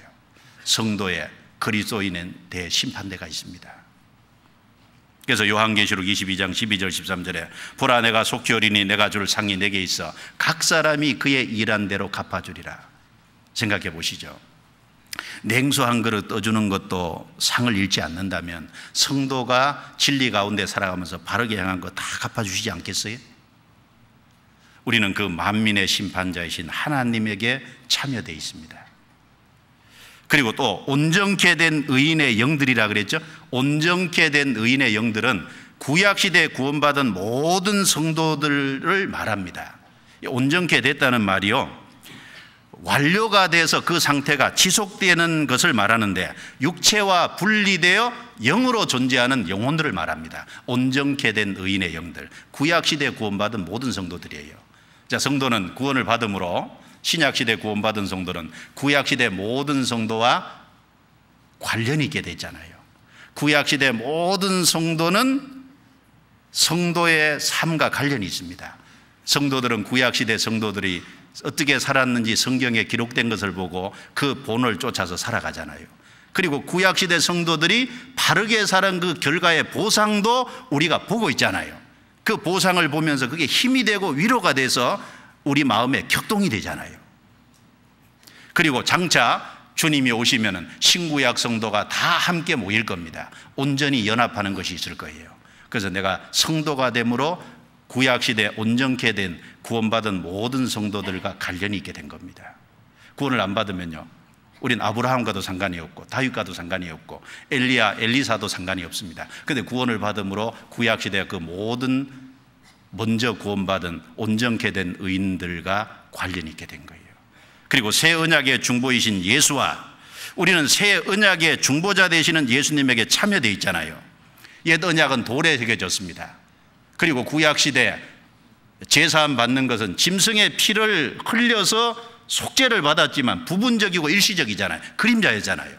그런데 이제는 예수님이 직접 십자가에 죽어서 우리의 죄를 영원히 속죄해 놨습니다. 그리고 이제 그 완전한 속죄를 해놓은 걸 성령을 통해서 우리 육의 신부의 복음이 깨달아지도록 도와주잖아요.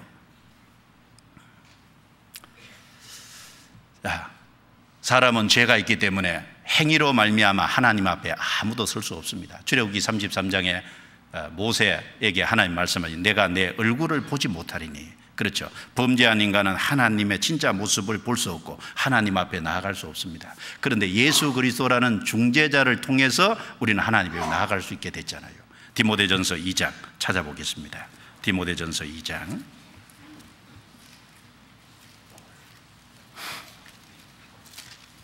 새 언약의 중보이신 예수와 그랬습니다.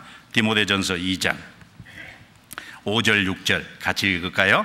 하나님은 한 분이시요 또 하나님과 사람 사이의 중보도 한 분이시니 곧 사람이신 그리스도 예수라. 그가 모든 사람을 위하여 자기를 속전으로 주셨으니 기약이 이르면 증거할 것이라. 하나님은 한 분이시요 하나님과 사람 사이의 중보도 한 분이시니 곧 사람이신 그리스도 예수라.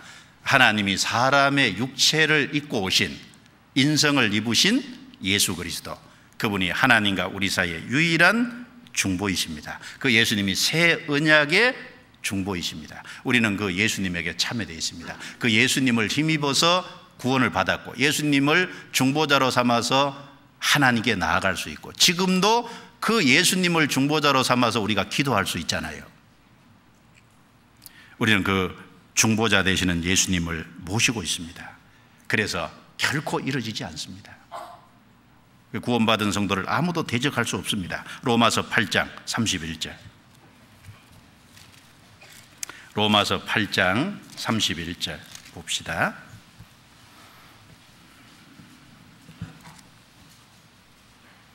로마서 8장 31절 제가 읽습니다. 그런즉 이 일에 대하여 우리가 무슨 말하리요? 만일 하나님이 우리를 위하시면 누가 우리를 대적하리요?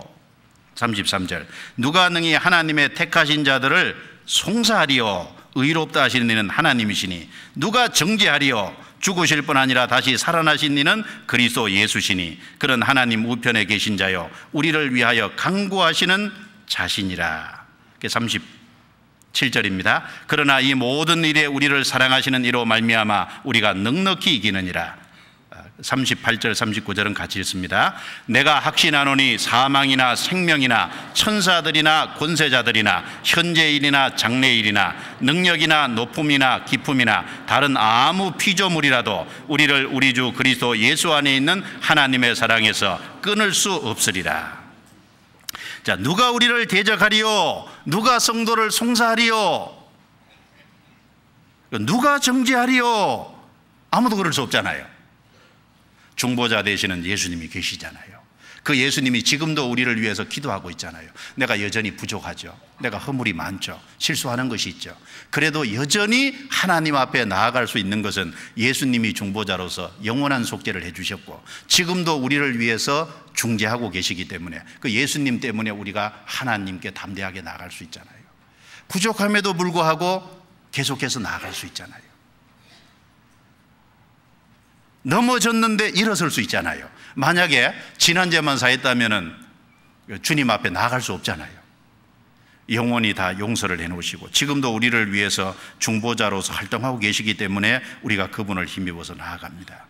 그래서 히브리서 7장 24절 25절에 예수는 영원히 계심으로 그 제사직분도 갈리지 아니하나니 그러므로 자기를 힘입어 하나님께 나오는 자들을 온전히 구원하실 수 있으니 이는 그가 항상 살아서 저희를 위하여 간구하십니다. 예수 그리스도는 어제나 오늘이나 영원토록 동일하십니다. 그분이 계셔요. 그래서 우리가 하나님께 나아갑니다. 그리고 마지막으로 아벨의 피보다 더 낫게 말하는 뿌린 피니라. 여러분, 아벨의 피보다 더 낫게 말하는 뿌린 피라 그랬어요.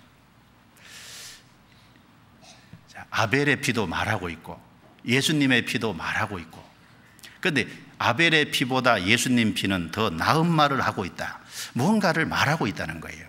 하나님을 향해서도 말하고 있고, 그리고 불신자를 향해서도 말하고 있고, 그리고 성도를 향해서도 뭔가 말을 하고 있다는 겁니다. 여기 아벨의 피보다 더 낫게 말하는 뿌린 피니라. 여기 뿌린 피라 그랬잖아요. 특별히 여기 흘린 피라고 안 했고 뿌린 피라고 했죠. 자, 이 뿌린 피라는 말씀 속에는요 많은 내용이 담겨 있다고 생각을 합니다. 이 뿌린 피, 첫 번째는 이 뿌린 피라는 말 속에는 예수님의 겸손, 예수님의 고난과 고통, 예수님의 죽음이 이 뿌린 피 속에 담겨 있잖아요. 예수님이 누굽니까? 하나님의 아들이잖아요. 하나님의 아들인 그분이 영광스러운 보좌를 보고 이 땅에까지 낮아지셔서 사람의 모양으로 오셨습니다. 그리고 자기를 더 낮추시되 십자가의 그 비참한 고난까지 담당하셨잖아요. 이 겸손입니다. 뿌린 피라는 말 속에는 겸손이라는 의미도 담겨 있고, 피가 흘려지는데 예수님의 살이 찢기는 십자가에 오전 9시에 못 박혀서 오후 3시에 돌아가시는 6시간 동안 말할 수 없는 그 큰 고통을 치르셔야 했잖아요. 그래서 예수님 피가 흘려진 겁니다. 이 고난과 고통이라는 의미도 담겨 있고 죽음이라는 의미도 담겨 있습니다. 예수님이 십자가에 죽으실 때 엘리 엘리 라마 사박다니, 나의 하나님 어찌하여 나를 버리시나이까. 이 십자가에서요 성부 하나님과 성자 예수님과 딱 단절이 된 거예요. 어찌하여 버리시나이까, 버림받지 않았다면 그 말을 할 수가 없잖아요. 그 순간만은 단절이 된 겁니다. 항상 교통이 잘 됐는데 딱 한 번 단절이 된 거예요. 십자가 위에서. 어찌하여 버리시나이까. 실제로 버림받은 겁니다. 왜냐하면 우리 죄 때문에 그런 거예요. 여러분, 부부 사이에요 항상 사이가 좋다가 사이가 딱 단절이 되면은 참 힘들죠. 늘 싸우는 사람 말고요. 늘 싸우면 뭐 늘 그래 그런 거다 그러는데, 항상 수십 년 사이가 좋다가 딱 관계가 무슨 일로 인해서 단절이 되고 서로 대화가 안 되면요 딱 그 고통이잖아요. 그러니까 이제 부모와 자식 사이가요 늘 교통이 잘 되다가 교통이 딱 단절이 되면 그게 이제 고통이 있잖아요. 성부 하나님과 성자 예수님, 삼위 하나님은 영혼 속에서 영원히 교통이 잘 되잖아요. 근데 딱 한 번 단절이 된 것이 십자가입니다. 왜? 우리 죄 때문에. 예수님의 이 뿌린 피라는 말 속에는 예수님의 겸손, 고난과 고통, 그리고 죽음이라는 의미가 포함되어 있잖아요. 그리고 이 예수님의 이 뿌린 피라는 말 속에는요 예수님의 피가 흘려졌지만 개인적으로 그것을 회개하고 믿어야 된다는 것을 말하고 있잖아요. 흘린 피가 아니라 뿌린 피입니다. 이 출애굽기에 보면은 유월절 양을 잡아서 그 양의 피를 집 좌우 설주와 임방에 개인적으로 발라야 되잖아요. 그 바르는 것을 가르쳐서 뿌리는 거라고 했습니다. 출애굽기 12장 한번 보겠습니다. 출애굽기 12장 뿌린 피입니다. 출애굽기 12장 22절입니다.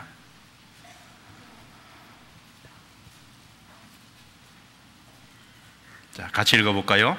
너희는 우슬조 묶음을 취하여 그릇에 담은 피에 적시어서 그 피를 문 임방과 좌우 설주에 뿌리고 아침까지 한 사람도 자기 집 문 밖에 나가지 말라. 자, 문 임방과 좌우 설주에 뿌리고죠? 뿌린 피라 그랬잖아요. 뿌리는 것은 믿음의 외적 행위인 거예요. 그러니까 예수님의 피가 흘려졌지만 개인적으로 그것을 믿어야 될 것을 강조하고 있는 겁니다. 회개하고 믿어야만 그 효력이 있는 거예요. 흘린 피가 아니라 뿌린 피입니다. 그래서 민수기 8장에도 보면 레위 사람들을 정결케 할 때도 뿌린 피라 그랬습니다. 피를 사람에게 개인적으로 뿌렸거든요. 민수기 19장에도 보면은 사람이 부정케 됐을 때 정결케 하는 물을 만들어서 개인에게 뿌렸다고 했거든요. 뿌린 피입니다. 개인적으로 믿어야 되는 거예요. 자, 그리고 이 뿌린 피라는 말 속에는 대속과 보호의 의미가 있잖아요. 출애굽기 22장 13절에 피를 볼 때 내가 너희를 넘어가리니 그랬죠? 왜 피를 볼 때 넘어갑니까? 피는 대신 죽었다는 것의 의미잖아요. 예수님의 뿌려진 피는 예수님이 우리를 위해서 대신 죽었다는 대속의 의미가 포함되어 있고, 그리고 여기 아침까지 한 사람도 문 밖에 나가지 말라, 그 말은 피 발린 집안의 사람은 보호가 되잖아요. 그러니까 이 예수님의 뿌린 피라는 이 말 속에는 대속과 보호의 의미가 포함되어 있는 겁니다. 그리고 이 뿌린 피라는 말 속에는 정결케 되고 깨끗게 됐다는 의미가 포함되어 있죠. 레위기 14장에 보면요, 이 문둥병으로 부정케 된 자를 깨끗하게 하는 규례가 나와요. 거기 보면 새 2마리를 취하는데, 한 새는 흐르는 물 위에 질그릇 안에서 그 새의 목을 부러뜨려서 죽여서 피를 흘린다고요. 그리고 한 마리 새는 홍색 실과 우슬초와 백향무가 같이 이렇게 연합을 해서 그 죽은 새의 피를 찍어서 그리고 문둥병 이 환자에게 뿌려서 정결케 하거든요. 그렇게 정결케 하는 규례입니다. 그러니까 이제 피가 뿌려진다는 건 뭐예요? 정결케 된다는, 깨끗게 됐다고 하는, 예수님의 뿌려진 피는 우리 죄가 다 깨끗게 됐다는 것에 의미가 포함되어 있는 겁니다. 그리고 예수님이 뿌린 피라는 이 말 속에는 피가 뿌려졌을 때는 항상 하나님께 가까이 나아갈 수 있다는 의미가 포함되어 있잖아요. 그 성경 출애굽기 24장을 보겠습니다.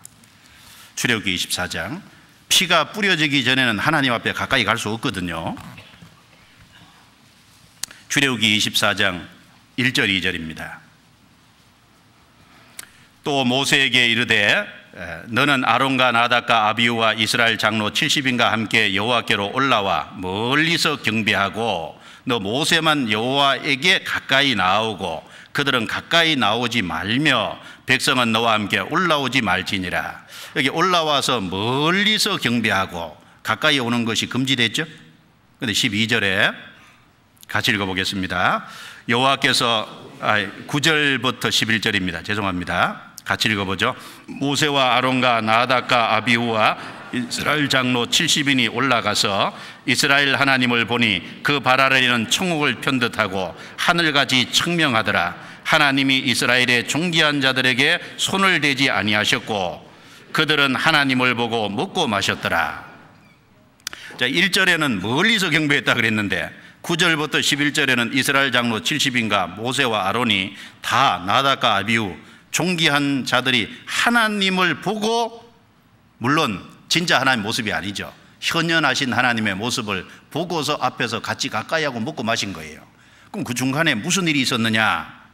피가 뿌려진 겁니다. 6절, 모세가 피를 취하여 반은 여러 양푼에 담고 반은 단에 뿌리고 언약서를 가져 백성에게 낭독하여 들리매 그들이 가로되 여호와의 모든 말씀을 우리가 준행하리이다. 모세가 그 피를 취하여 백성에게 뿌려 가로되 이는 여호와께서 이 모든 말씀에 대하여 너희와 세우신 언약의 피니라. 중간에 피가 뿌려진 거예요. 이 피가 뿌려지니까 가까이 나올 수 없었던 사람이 가까이 나아가게 됐잖아요. 우리가 하나님께 가까이 나아가게 된 것은 주님의 피가 뿌려진 겁니다. 그래서 히브리서 10장 19절에 그러므로 형제들아 우리가 예수의 피를 힘입어 성소에 들어갈 담력을 얻었다 그랬어요. 그리고 에베소서 2장 13절에는 전에는 멀리 있었던 너희가 이제는 그리스도의 피로 가까워졌느니라. 피 때문에 하나님께 가까이 나아가고 피 때문에 유대인 이방인의 관계가 가까워지고 사실은 피 때문에 우리가 성도들이 가까이 있잖아요. 그리고 이 피는, 뿌려진 피는 언약이라는, 언약이 확실하게 확정됐다는 것을 의미하기도 합니다. 언약의 피라 그랬죠. 이스라엘 백성과 하나님 사이는, 이스라엘 백성들은 하나님의 백성과 하나님의 제사장이라고 하는 거기에 피가 뿌려진 건 도장이 찍어진 거잖아요. 구원을 받은 사람은 하나님의 자녀가 됐습니다. 구원을 받은 사람은 하나님의 백성이 되고 하나님 앞에 제사장이 되고 영생을 얻을 그 모든 것에 대한 언약의 확증입니다. 그리고 피가 발라졌다는 것은 출애굽기 28장에 보면은 제사장의 위임식을 할 때 귀에 바르고 손에 바르고 발에 바릅니다. 피가 발라졌다는 것은 특별히 하나님에게 구별돼서 하나님의 역사에 참여할 수 있는 자가 됐다는 의미도 포함되어 있죠. 이 뿌린 피라는 말 속에 엄청난 내용이 담겨 있습니다.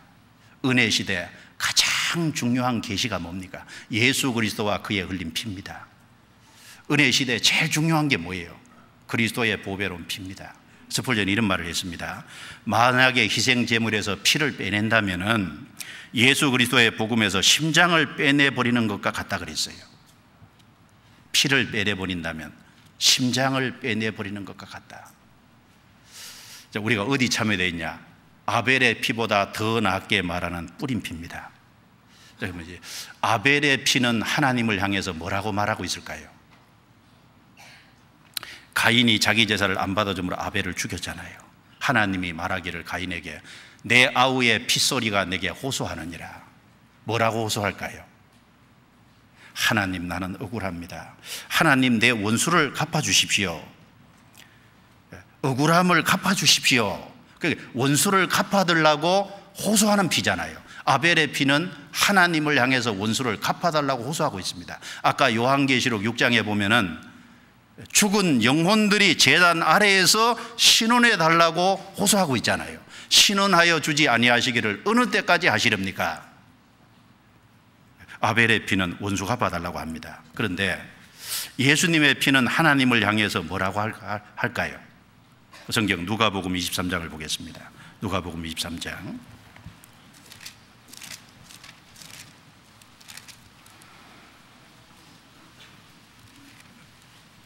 23장 34절입니다. 34절. 자, 같이 읽겠습니다.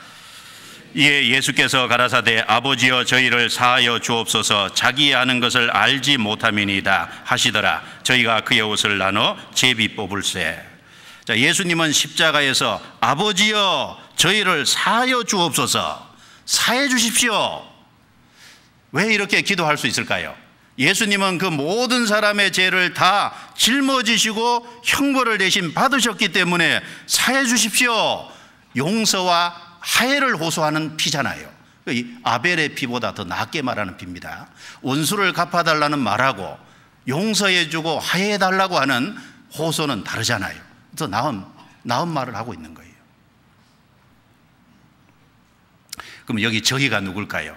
여기 밑에서 예수님을 모욕하는 종교가들, 예수님을 못 박은 군인들, 지나가면서 예수님을 조롱하는 사람들 다 포함해서 저희잖아요. 저희를 사하여 주옵소서. 이 세상에 어느 누구든지 예수님이 다 죄를 담당했으니까 사해 주십시오. 용서와 하해를 부르짖는 피입니다. 자, 그리고 예수님의 피는 불신자를 향해서도 이제 말하고 있다는 겁니다. 예수님의 피는 불신자를 향해서 뭐라고 말하고 있을까요? 하나님을 향해서만 말하는 게 아니라 예수님의 피는 불신자를 향해서 말하고 있습니다. 내가 십자가에서 흘린 피를 보라고, 대신 고통과 고난을 당하고 너를 위해서 죽었다고, 이제 내 죄가 깨끗게 되고 정결되어 눈같이 희게 됐다고, 너의 과거 현재 미래의 죄를 다 사했다고, 심판과 연결해서 자유케 했다고, 핏값을 주고 내가 너를 사서 하나님께 드렸다고, 영생을 줬다고. 그러니까 회개하고 믿으라고 부르짖잖아요. 더 낫게 말하는 이죠, 말했던 피가 아닙니다. 지금도 계속해서 현재형으로 말하고 있는 피인 거예요. 수고하고 무거운 짐진 자들아 다 내게로 오라. 내가 너희를 쉬게 하리라. 내가 너희를 쉬게 하리라. 믿으라고, 나에게 나오라고 부르짖고 있잖아요. 이사야 1장 18절에 오라 우리가 서로 변론하자. 너희 죄가 주홍 같을지라도 눈같이 이어질 것이요 진홍같이 불지라도 양털같이 되리라 부르짖고 있잖아요. 그러니까 이 예수님의 피는 불신자를 향해서 회개하고 믿어야 될 것을 말하고 있습니다. 그리고 예수님의 피는 불신자를 향해서 뭐라고 할까요? 그걸 안 받으면 심판이 있다고 얘기하는 겁니다. 이렇게 큰 사랑을 받아들이지 않으면 반드시 심판이 있다고. 그래서 히브리서 12장에 보면 그때는 땅만 진동했는데 앞으로는 하늘도 진동할 거다. 하나님은 소멸하는 불이신이라고 나오죠. 이거 안 받아들이면 불 받는 거다고 얘기합니다. 그리고 이제 예수님의 피는 성도를 향해서도 말하고 있습니다. 뭐라고 말할까요? 예수님의 피가 우리를 향해서 말하고 있습니다. 뭐라고 말할까요? 죄 짓지 말라고 얘기하잖아요. 그렇죠? 죄에서 구별되라고 얘기하잖아요. 구원받은 사람에게 성결을 요구하고 있지 않습니까? 여러분 담배 피우고 술 마십니까? 담배 피우고 술 마시는 사람에게 예수님의 피를 뭐라고 말합니까? 내가 피까지 흘려서 너를 값주고 샀는데 너 담배 못 끊냐? 너 술 그거 못 끊냐? 그 가운데서 구별돼야 될 거 아니냐? 어떤 특별한 잘못된 죄 가운데 빠져 있으면 예수님의 피는 그 사람을 향해서 죄에서 구별되라고 말하고 있잖아요. 예수님의 피는 또 뭐라고 말할 수 있을까요? 예수님의 피는 하나님을 사랑하고 성도를 사랑해야 된다고 말하고 있잖아요. 내가 너를 위해서 십자가에 피를 흘려서 내 큰 고통을 당해서 피를 뿌렸는데 이제 나를 섬겨야 될 것이 아니냐고, 모든 것보다 나를 더 사랑해야 될 것이 아니냐고 피는 말하고 있지 않습니까? 그리고 피는 형제 자매를 사랑해야 된다고 말하고 있지 않습니까?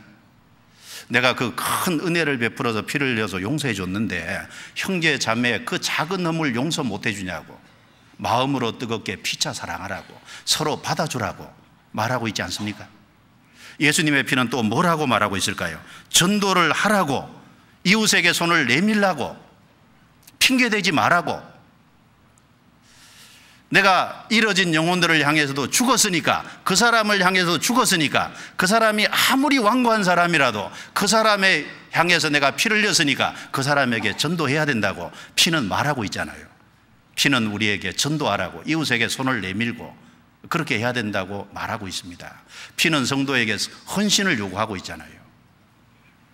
성도의 삶에 영원한 것을 위해서 살아야 된다고 말하고 있지 않습니까? 예수님이 우리를 위해서 죽어준 이유가 뭐죠? 땅의 것, 일시적인 것을 위해 죽어주신 것이 아닙니다. 영원한 것을 위해서 죽어주신 거예요. 영원한 것을 위해서 살아야 된다고 말하고 있습니다. 그리고 예수님의 피는 하계 수양회가 다가왔을 때 우리 마음에 뭔가를 말하고 있지 않습니까? 하계 수양회에 관심을 가져야 된다고 말하고 있잖아요. 예수님의 피는요, 거기에 당연히 참여해야 된다고 말하고 있잖아요. 내가 그렇게 큰 희생을 치렀는데 당연히 잃어진 영혼을 전도하고 데려가야 된다고 말하고 있잖아요. 그렇지 않습니까? 당연히 그 가운데 봉사해야 된다고 얘기하고 있잖아요. 아벨의 피보다 더 낫게 말하는 뿌린 피니라. 좀 마음의 묵상을 좀 해보시기 바랍니다. 예수님 피는 하나님을 향해서도, 불신자를 향해서도, 성도를 향해서도 뭔가를 계속 말하고 있습니다. 우리가 인생을 살아가면서 우리가 주님의 피를 경험했다는 게, 그리고 속죄를 경험했다는 게 엄청난 축복에 참여되어 있는데, 예수님 피가 우리에게 늘 말하고 있잖아요. 가정생활 속에서도 남편다운 남편이 돼야 된다고 말하고 있고, 아내다운 아내가 돼야 된다고 말하고 있고, 자식다운 자식, 부모다운 부모가 돼야 된다고 피는 계속 얘기하고 있잖아요. 직장생활 하면서도 구원받은 사람답게 살아야 된다고 피는 계속 말하고 있잖아요. 우리가 예수님의 흘린 피가, 그 예수님의 흘린 피가 헛되게 되는, 가치 없게 되는 그런 삶을 살아서는 절대 안 되겠습니다. 그래서 아벨의 피보다 더 낫게 말하는 뿌린 피, 좀 마음속에 주님의 피가 우리 마음속에 계속 호소하고 있다는 걸 좀 생각하고 우리가 바르게 살아야 되겠습니다. 수양회를 앞두고 더 많은 사람을 전도하고 그 가운데 신경 써야 되겠습니다. 기도드리겠습니다.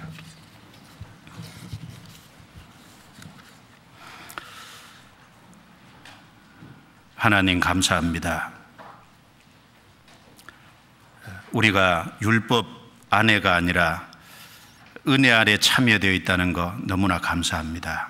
우리에게 큰 축복을 주시고 우리가 그 놀라운 은혜 안에 참여되어 있다는 것을 생각하고 우리가 마땅히 어떻게 해야 될 것을 더욱 생각할 수 있게 해 주옵소서.